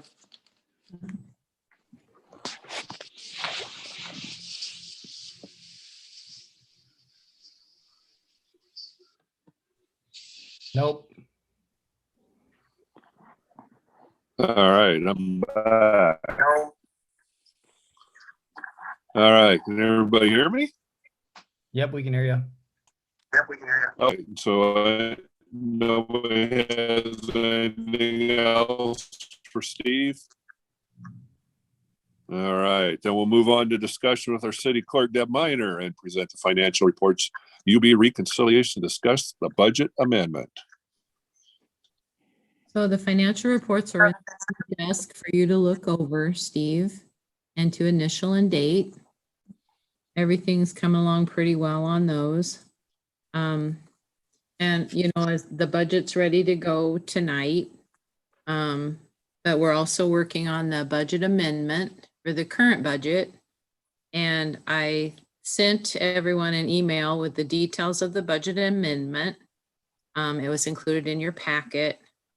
We would also include the $15,000 more for the new police car on the budget amendment.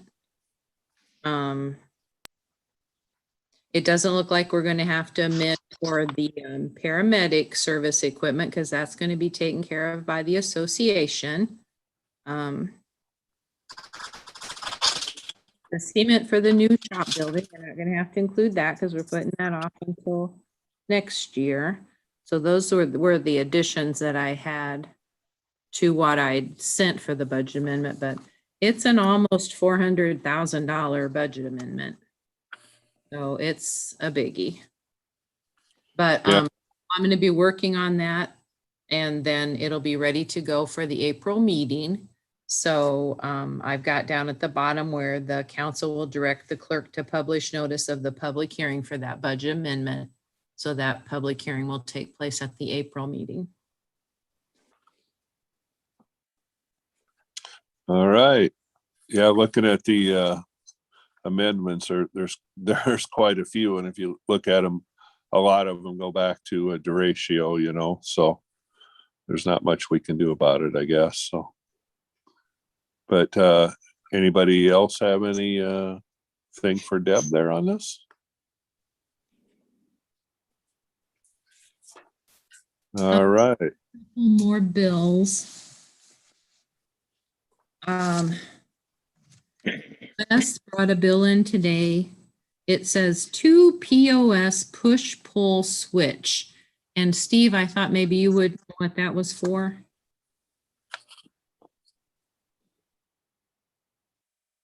Steve Enns. Do you know what that would have been for? I didn't call and ask Wes, but I can do that. Well, what did you say, Deb? I wasn't. 2 listening. PO. It's a bill that we got today from Wes Leeper. And Oh, is it for a kill switch? okay, yes. Yeah. It's actually for one of the stationary, or not stationary pumps, portable pumps.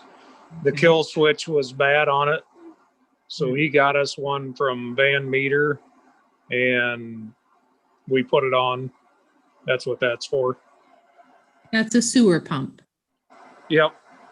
It's one of the bypass pumps that we use. And then we also had 2 bills from the fire department. One is to reimburse Ben Chapman for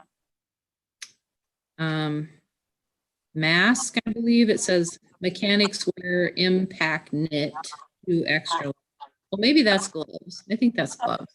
And so that's $134.48. That's going to be to reimburse Ben Chapman. And then there's Sandry Fire Supply or some equipment, and that's $284. Those are both fire bills that were brought in today by Randy. There was also a short list that I sent you all on an email today. You got that. It's for Campbell Supply. It was a tool for the Public Works for $39.99. M3 Auto Parts for sewer jetter repair for $62.35. The Clarence Loudon Sun News sent another bill for $437.62. The Iowa Department of Agriculture Animal Welfare license for $75. Spawn and Rose for lumber and screws for $18.86. The State Hygienic Lab water analysis $13.50, and the Tipton Conservative for the second ad for the trailer for sale for $55.50.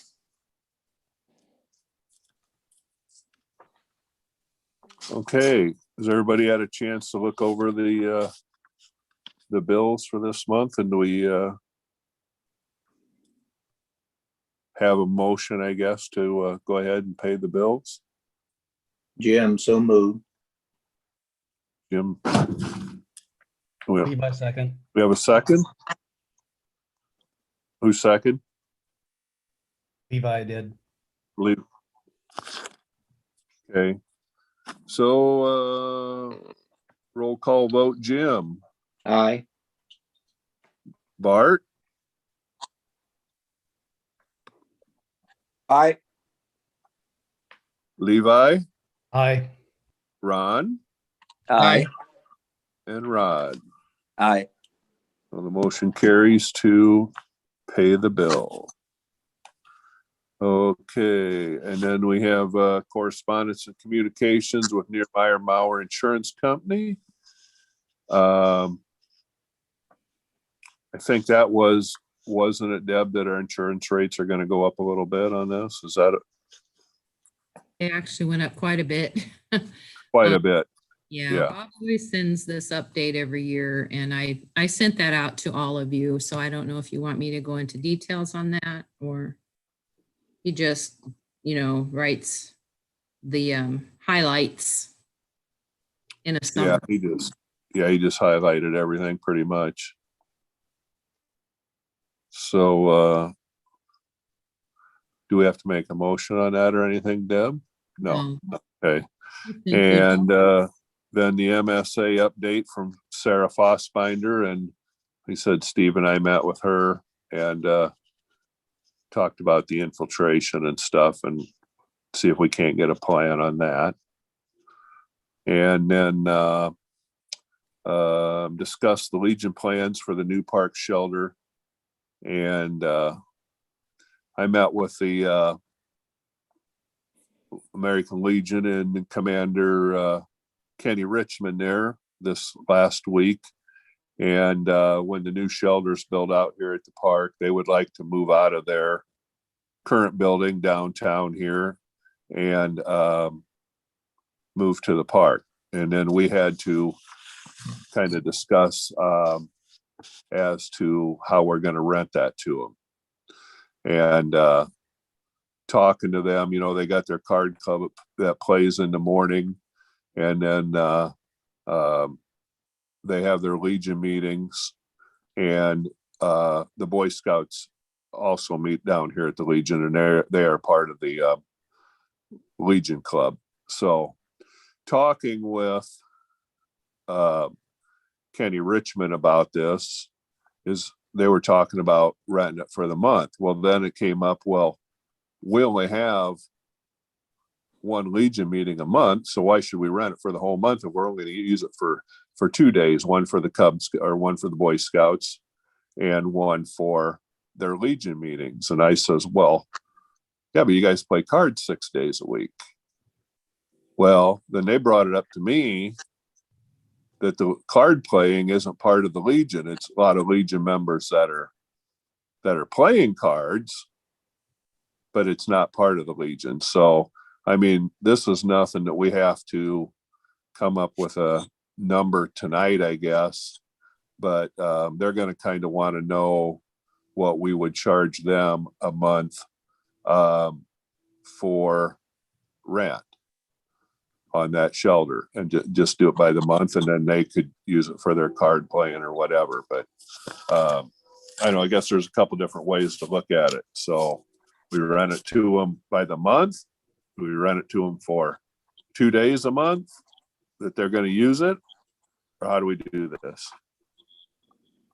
What shelter are you talking about, Steve, just so I understand? The west shelter at the park is going to be tore down, and there's going to be a new pavilion put up there, which is going to be heated and cooled. And the park board is doing that. But when the park board gets done building it, they turn it over to the city. And then it's going to be our baby. So we have to decide about renting it out, and we are going to have to pay the utilities out there. So, Well, I guess given that no one has come forward to the city council yet with a plan for what we're going to do out there, and having no idea what they're going to build, it seems pretty hard to decide what we're going to rent a building out that we have no concept for what it's even going to be yet. well, I have seen the plans on it. They haven't come to I don't know whether maybe we need to have Brian Casberry jump on board here, and come into the council meeting to discuss what they're going to do. But the park board and Brian Casberry I mean, this has been ongoing for a year. So, and you know, so they've been raising money, and they got donations, and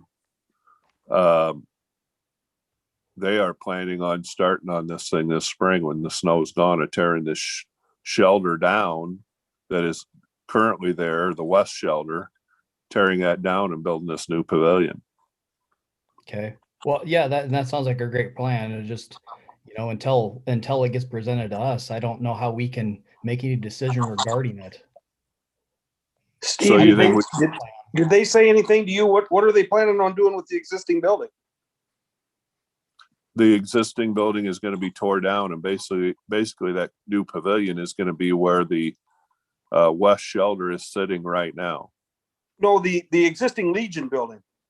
They're going to sell it. Their plans are to sell it. So their expenses there and are extremely high for them, and they and every place you go in there, it's nothing but steps. So they either got to go up steps, down steps, and they want to get away from that. So then bingo and everything's going to go out to the park? Yeah, it'd be closer for you to play bingo though, Bart. Oh, that's good.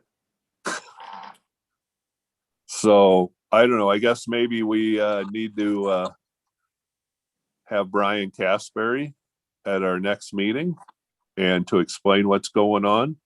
And it's not just Brian Casberry, it's is it economic development that is raising the money for all this? So, well, I'm not sure what group it is, but it's the Clarence Community Foundation, Steve. There you go, Clarence Community Foundation. Sorry, Kyle. So how this whole thing started was Bob Bunn, out of his estate, donated $100,000 directed towards building a new shelter out there. So he donated that to the foundation, and then Dan Chapman's the president of the foundation. He approached the park board and has been kind of in charge of the fundraising. And I think they're at like 175,000 raised so far.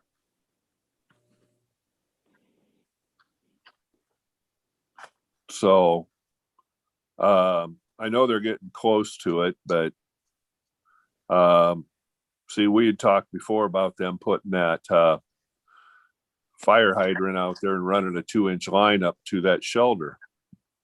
Well, talked to Randy Birkin, and Randy, he says, we don't need a fire hydrant out there, but they are going to need a 2-inch line of water going to that new shelter for their bathrooms and stuff. So, and they have to take care of the cost on that too. So, but maybe we just need to have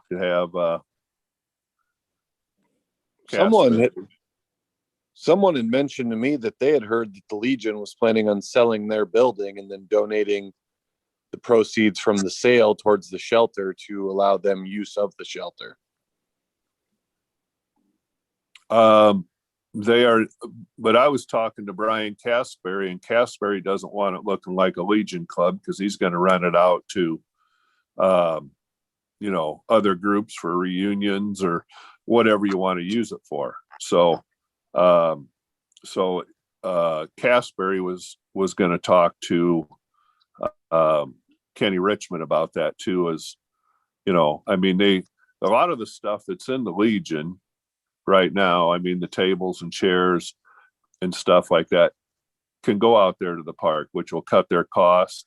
Plus they have all their kitchen equipment and everything, that can end up out at the park too. So, I think besides that, the Legion was planning on making a donation to the foundation fund. So,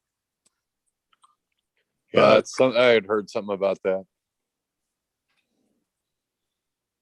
I guess my recommendation is it'd be nice to get someone to come speak to it, and then we'd have some information to be able to make a decision from. But as of right now, I don't have enough information to make any recommendation or decision about what we can charge for rent for a building we don't know what's going to be.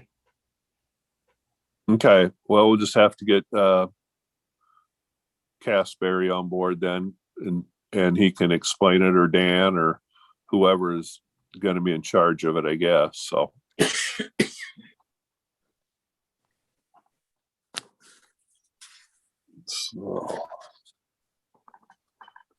Okay, moving on here. New business, approval of resolution for adoption of budget and certification of city taxes for fiscal year 2022. So we just basically have to approve that. Yes, and I'll just go ahead and read the resolution for you. This is a resolution to approve the adoption of the budget and the certification of city taxes for fiscal year 2021-2022.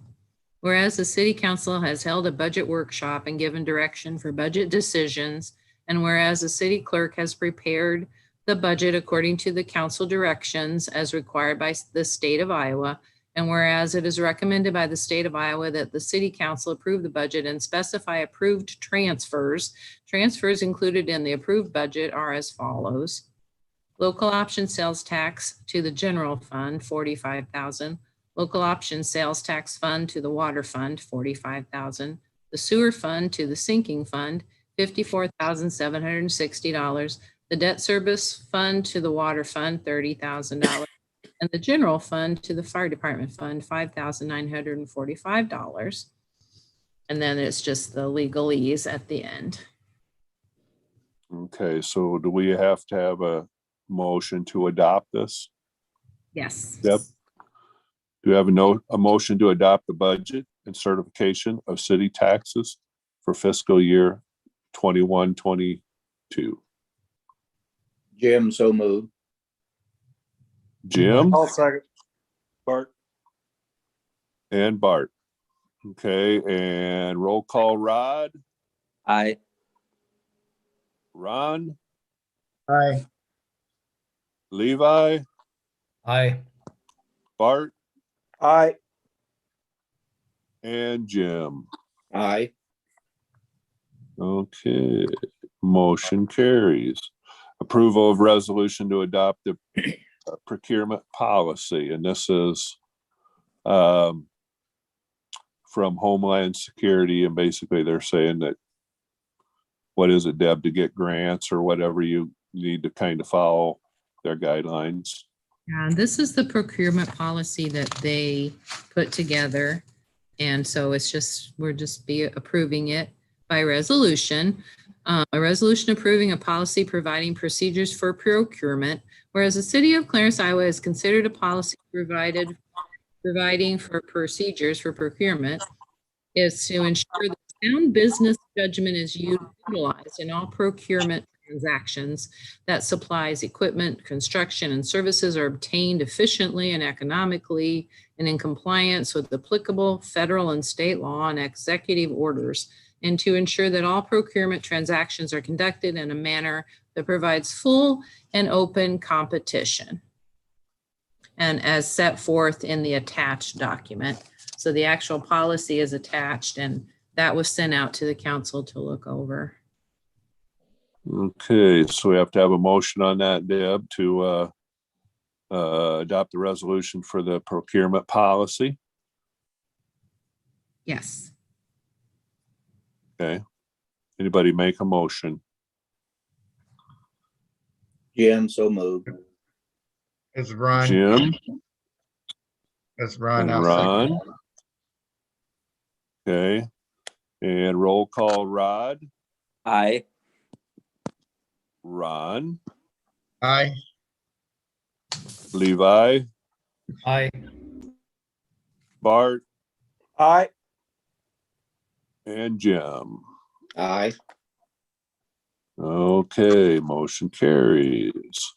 Approval of resolution to adopt the multi-jurisdictional hazard mitigation plan. Explain that to us, Deb, in so this many words. plan that was put together by Jody Freet at the County Emergency Management And she was going to explain this to us tonight, but she wasn't feeling well, so was unable to attend the meeting. So I could read you this resolution if you want me to. It's pretty long. No, we don't need to read it all. It's just basically, it's the 911 and the radio system and everything that they're going to use for it.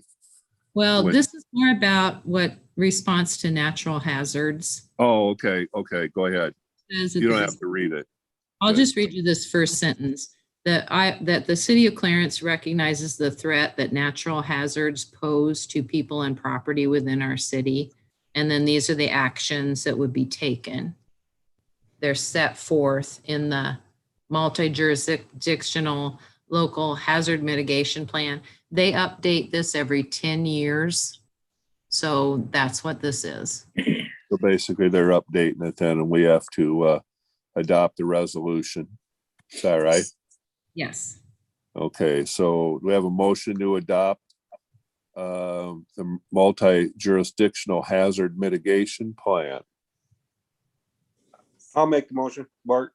Bart Rod, I'll second it. and Rod. Okay, and roll call. Rodney. Aye. Ron. Aye. Levi. Aye. Bart. Aye. And Jim. Aye. Okay.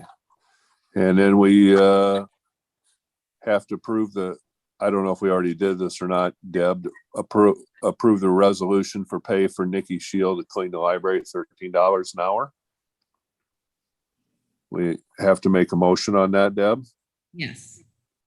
Okay, does anybody make a motion to approve Nikki Shield to clean the library? Levi, I'll make a motion. Levi Ron, I'll second it. and Ron. Okay, roll call. Rod. Aye. Ron. Aye. Levi. Aye. Bart. Aye. And Jim. Aye. Okay, and renewal of the Class B native wine permit for Sisters on 30. What can you tell us about that, Deb? It's pending, it says. It will have to be done pending completion. She wanted it on this month's agenda, but she doesn't quite have it finished yet. It would have to be approved pending completion. Okay. So do we have we have to make a motion on that, Deb, that we approve the Class B wine permit for Sisters on 30? We have a motion. Jim, so move. Jim so moves. Levi, second. And Levi. And roll call. Rod. Aye. Ron. Aye. Levi. Aye. Bart. Aye. And Jim. Aye. Okay. Now we need to discuss the posting for the city clerk position, for Deb's position, how we want to post that. Do we want to, any thoughts on that, how we want it posted? Do we want to do it go Indeed or local, or how do you want to do it? I like the idea Deb had of putting it on ClerkNet. Okay. And certainly, I mean, newspaper, I'm not sure people look for jobs in the newspaper so much anymore, but put it there. But I think we should explore what it'd take to put it on some of the job search sites, just cause. You mean like Indeed or something like that? Or what do you think? Yeah, I was thinking Indeed or Monster.com or something like that. Is it free for Indeed or not? I know? I have no clue. Okay. I'm assuming it's probably not free to post a job. It's probably free to look for a job, is my guess. Unless someone else has a better idea. Okay. So we posted on our local page, and we'll post it on what do you think, ClerkNet and Indeed? You want to go those three and go with that? Yeah, that sounds good. How long do you think we should have it posted, Levi? Until we find the right person. Okay. I mean, I don't know. I mean, Deb, when do you want somebody in there so you can start training? Whatever you guys think. I think it wouldn't be a bad idea to have like 6 months worth of training. yeah, I'd like to have someone hired by June or July so we can have as much overlap as possible.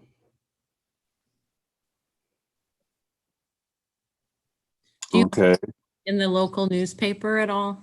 Yeah, I was thinking we put the local newspaper. Yeah, you should put it in there. In the Yeah, Sun, we'll do. the Conservative, or both? I would say both. Yeah, For 1 week, 2 weeks?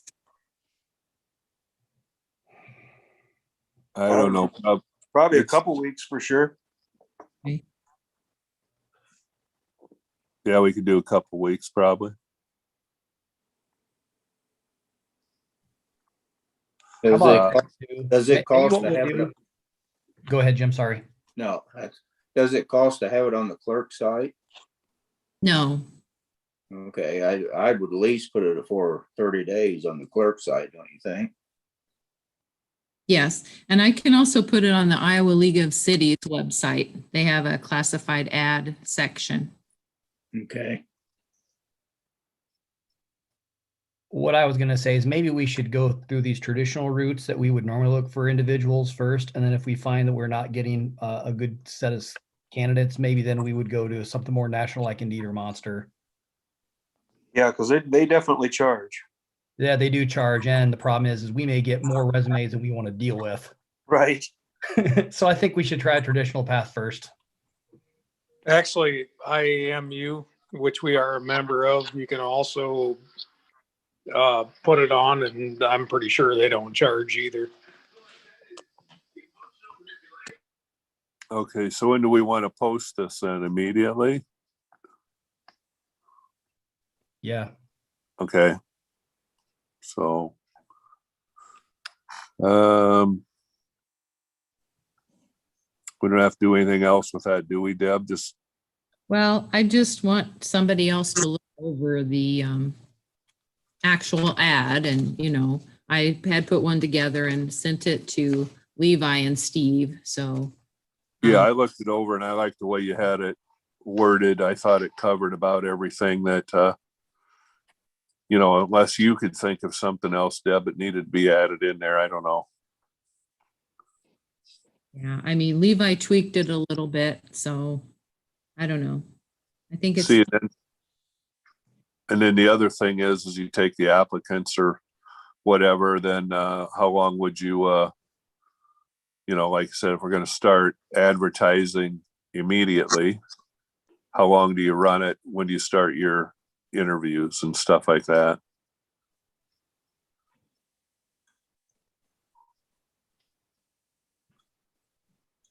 Anybody have any ideas when you'd start like interviews and that stuff or not? I think we should target April. April? Did you say something, Jim? No, I said it, Levi. Yeah, that's what I was getting ready to say too. Yeah, until you find somebody that's kind of qualified. So you could start interviewing in April. It doesn't mean you have to find somebody in April, but you can start your interviews then. Because like you said, you could end up with a lot of resumes or you might not end up with any. You don't know. Right. So we'll just go ahead with that. We don't need anything more on that, do we, Deb? I don't think so. Okay. And then Forever Green, who does our sewer lagoon weed control out there, they want to raise their rates 2%. And I think we should agree to contract with them. They do a pretty good job at the weed control, unless you have any other ideas, Steve.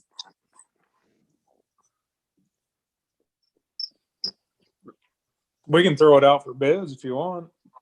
I mean, we've only done it one time since I've been here. So I didn't kind of know how the process was, but if you want to get bids on it, we can do that. We've had pretty good luck with this.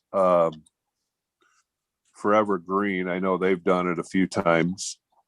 And well, one year, Gary, we decided we'd try and do it ourselves, and it did not work at all. I mean, we tried it with our own sprayer and stuff, and we didn't get the weed control, and it spent a lot of time doing it because we couldn't we're chasing water for the sprayer all the time. That's what we were doing. So it wasn't a good idea. And like I said, I don't know, what do you think? Did they do a good job on the weed control, or do you want to put it out for bids, or what do you think? No, I think they did a great job. I mean, I don't know what they're spraying, but it kills stuff. All right. Within a week, everything was dead, and it stayed dead. So I'm fine with that. I just didn't know what anybody else's thoughts were, if they thought we should bid it or just go with them. Or Well, I do know that when we contacted them before, like I said, and Gary was here, we'd get a hold of them and they'd set a day up, weather permitting, of course, and they didn't put you off. They were, they were there usually within a week, Great. So, no, they do a great job. And pretty reliable, I thought. So yeah. I'd say we should go ahead and sign that contract with them at an increased rate of 2%. That's just a 1-year deal anyway, or? Right. Yeah. So. You need a motion for that, Deb? Yes. I'll make that motion. Second, Jim. Okay, roll call. Rodney? Aye. Ron? Aye. Levi? Aye. Bart? Aye. And Jim? Aye. Okay. Motion carried. And then we opened the bids for the flatbed trailer. Did you get any, Deb? I did get one today. I'm opening it now.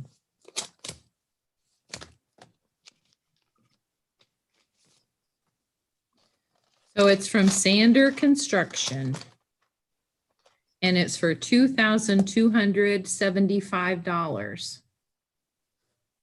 $2,275. Just a reminder from last time, we had one from Tony Wagner for $1,600. Okay, what's everybody's thoughts on this? Is that a fair amount? And it's sold as is, and with the tarp and everything as it sits. Is that the way we're selling it, right? Rod, is that good? What's that, Jim? Oh, I was asking Rod if he thought that was good. That's more than enough. Okay. Well, I make the motion then. All right, Jim makes. Who seconded it? Ron. Ron, okay, so we will accept the bid from Sander Construction for $2,275, right? Yes. Okay, and roll call. Rodney? Aye. Ron?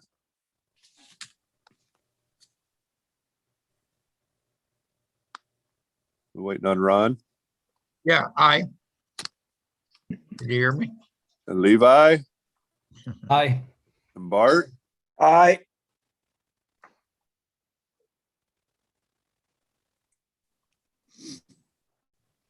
Did I have Bart? Did I have you yet? Yep, I said aye. Okay, and Jim. Aye. Okay, motion carries to sell the trailer to Sander Construction. Approval for mayor to sign the letter for Jen Van Ort. We already agreed to sign Jen's letter for her grant. And the council directs the clerk to publish notice of public hearing for budget amendment for the April meeting. Okay.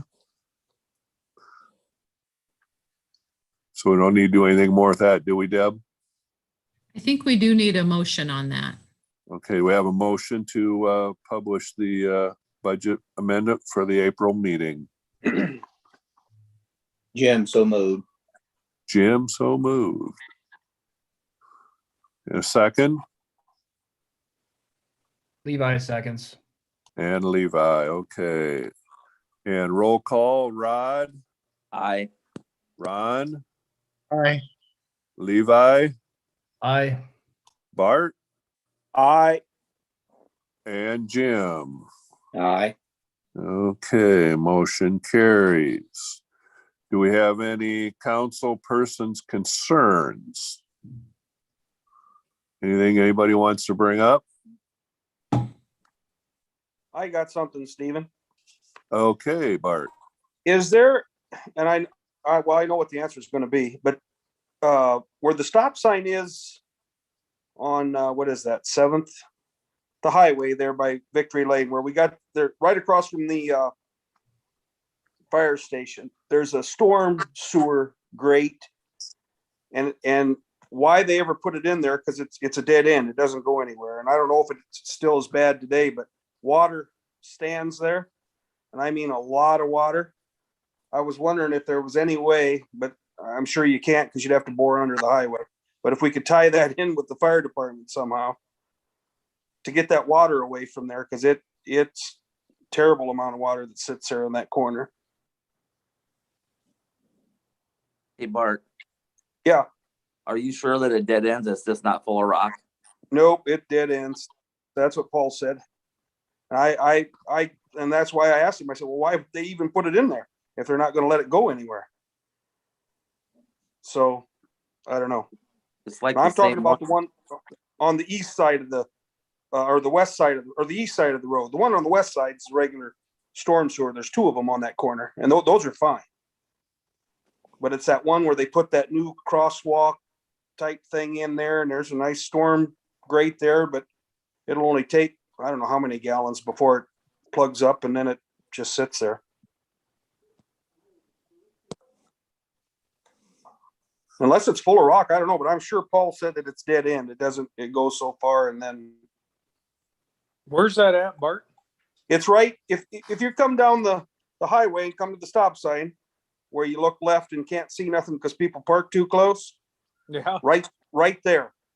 Okay. It's a nice big storm grate there, but Paul said it just goes, I don't know how many feet, and then it just dead ends. There's nothing, it can't go anywhere. So once it fills, it just sits there. It'd be nice. Yeah. Well, like I said, I know they're not going to bore under the highway to tie it in with the fire department, but I guess the only other way you could go is go down towards Kenyon's, but you're talking a lot of money to do that, but it is kind of a pain in the rear.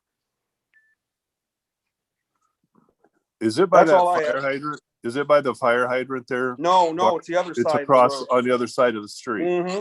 Yep. Okay. Well, I don't know. I mean, that'd be something more like for, Steve to look at, I guess. Yeah. Well, he said if we have any options, and see if it's, maybe it's just filled with rock. Who knows? That would be nice, but I'm almost positive Paul said it dead ends because they didn't want to run it clear down to Kenyon's, and of course they don't want to bore under the highway. There was nothing there at the time, but it's just like that one down there in Mark Hunworth's drive. That thing is plumb full of rocks. That's why it doesn't drain. Yeah. Well, I could see it being plugged up because there's a lot of stuff that comes down from the church all the way down. It's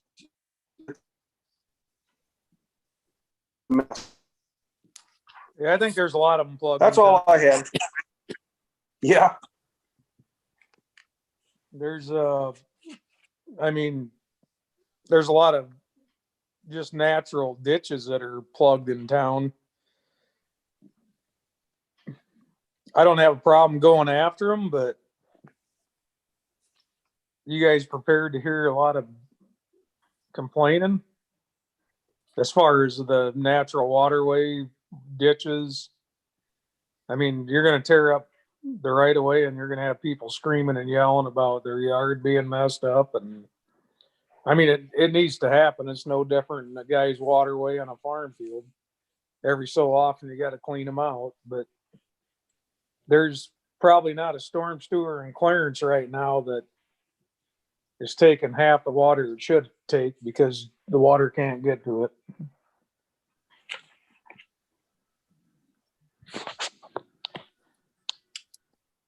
Well, I don't know. I mean, like I said, we got a lot of, not just your your place down there, Bart. There's a lot of problems the way it sounds. So I don't know. I mean, that's something I guess we can take a look at it, you know, Steve, and see. Yeah, that's fine. It's, I mean, on if it- the side, on the other side, like today, I stopped in there for lunch and the water was running down the street.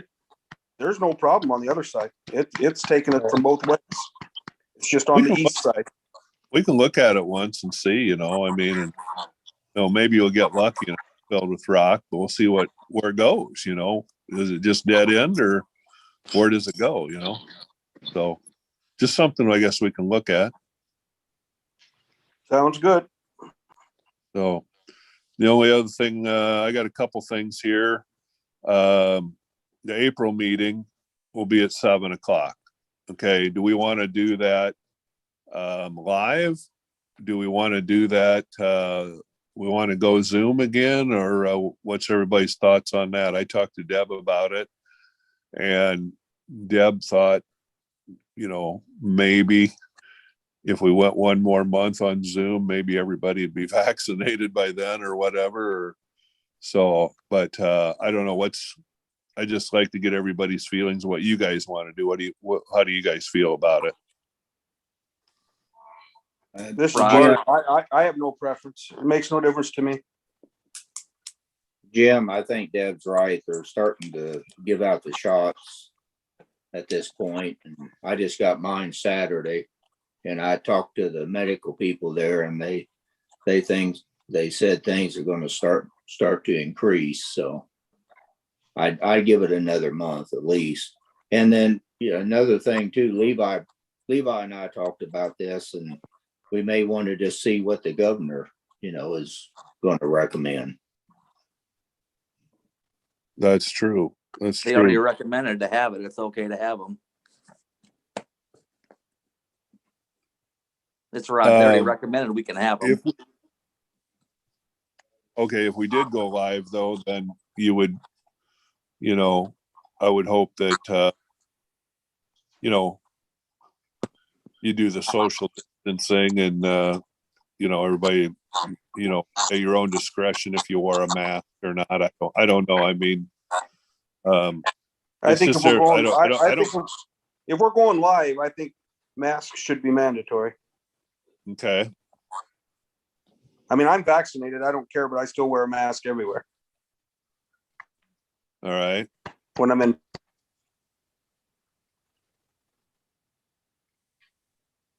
How about you, Levi? What's your thought? I think we just follow the guidance. That's my recommendation. I don't know what the exact actual guidance is right now. I mean, Rod may be correct that we can have our meetings. I just think we follow guidance. That's what we've been doing so far, and it seems to be the easiest path. Yeah, I know for restaurants there is nothing. It's just like pre-COVID. Don't have to wear a mask. Don't have to social distance. Don't have to do anything right now. Yep. No, I knew I was aware of that. I didn't know if there was recommendations on public gatherings yet, and if there's not, like I say, I think we just follow the state guidance. Yeah, I agree with that. All right. So if the state says it's wide open, we'll have an open meeting. If they put the clamps on it or whatever, we'll go back to Zoom. We'll wait and see here what they recommend. So just leave it like that for right now. The only other thing I got here is today Will Holland, the second man there, give me his 2 weeks notice. He is going to take another job, so we're going to lose Will. So we'll have to do some hiring there. So I would think that we would want to get something out there real soon. Yeah, I think we create a job requisition and we try to get it passed around and put in the paper in the next week if we can. I'm with you on that. And, I think you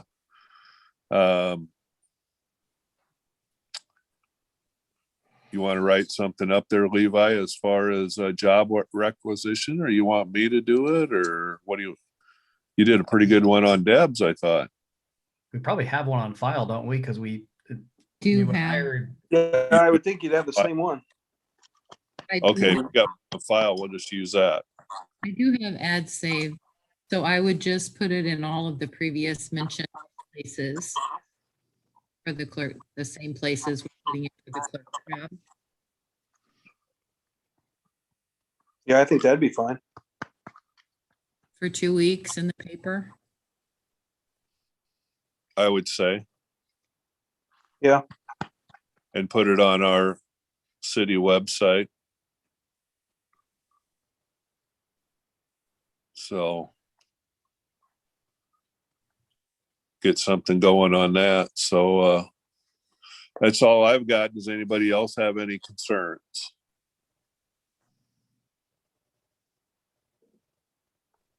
Nothing? If that's the case, you got something, Rod? No? Okay. Well, if that's all we have, I'd like a motion for adjournment. Jim, so moved. I'll second. Jim and Levi. And we have to do a roll call on that.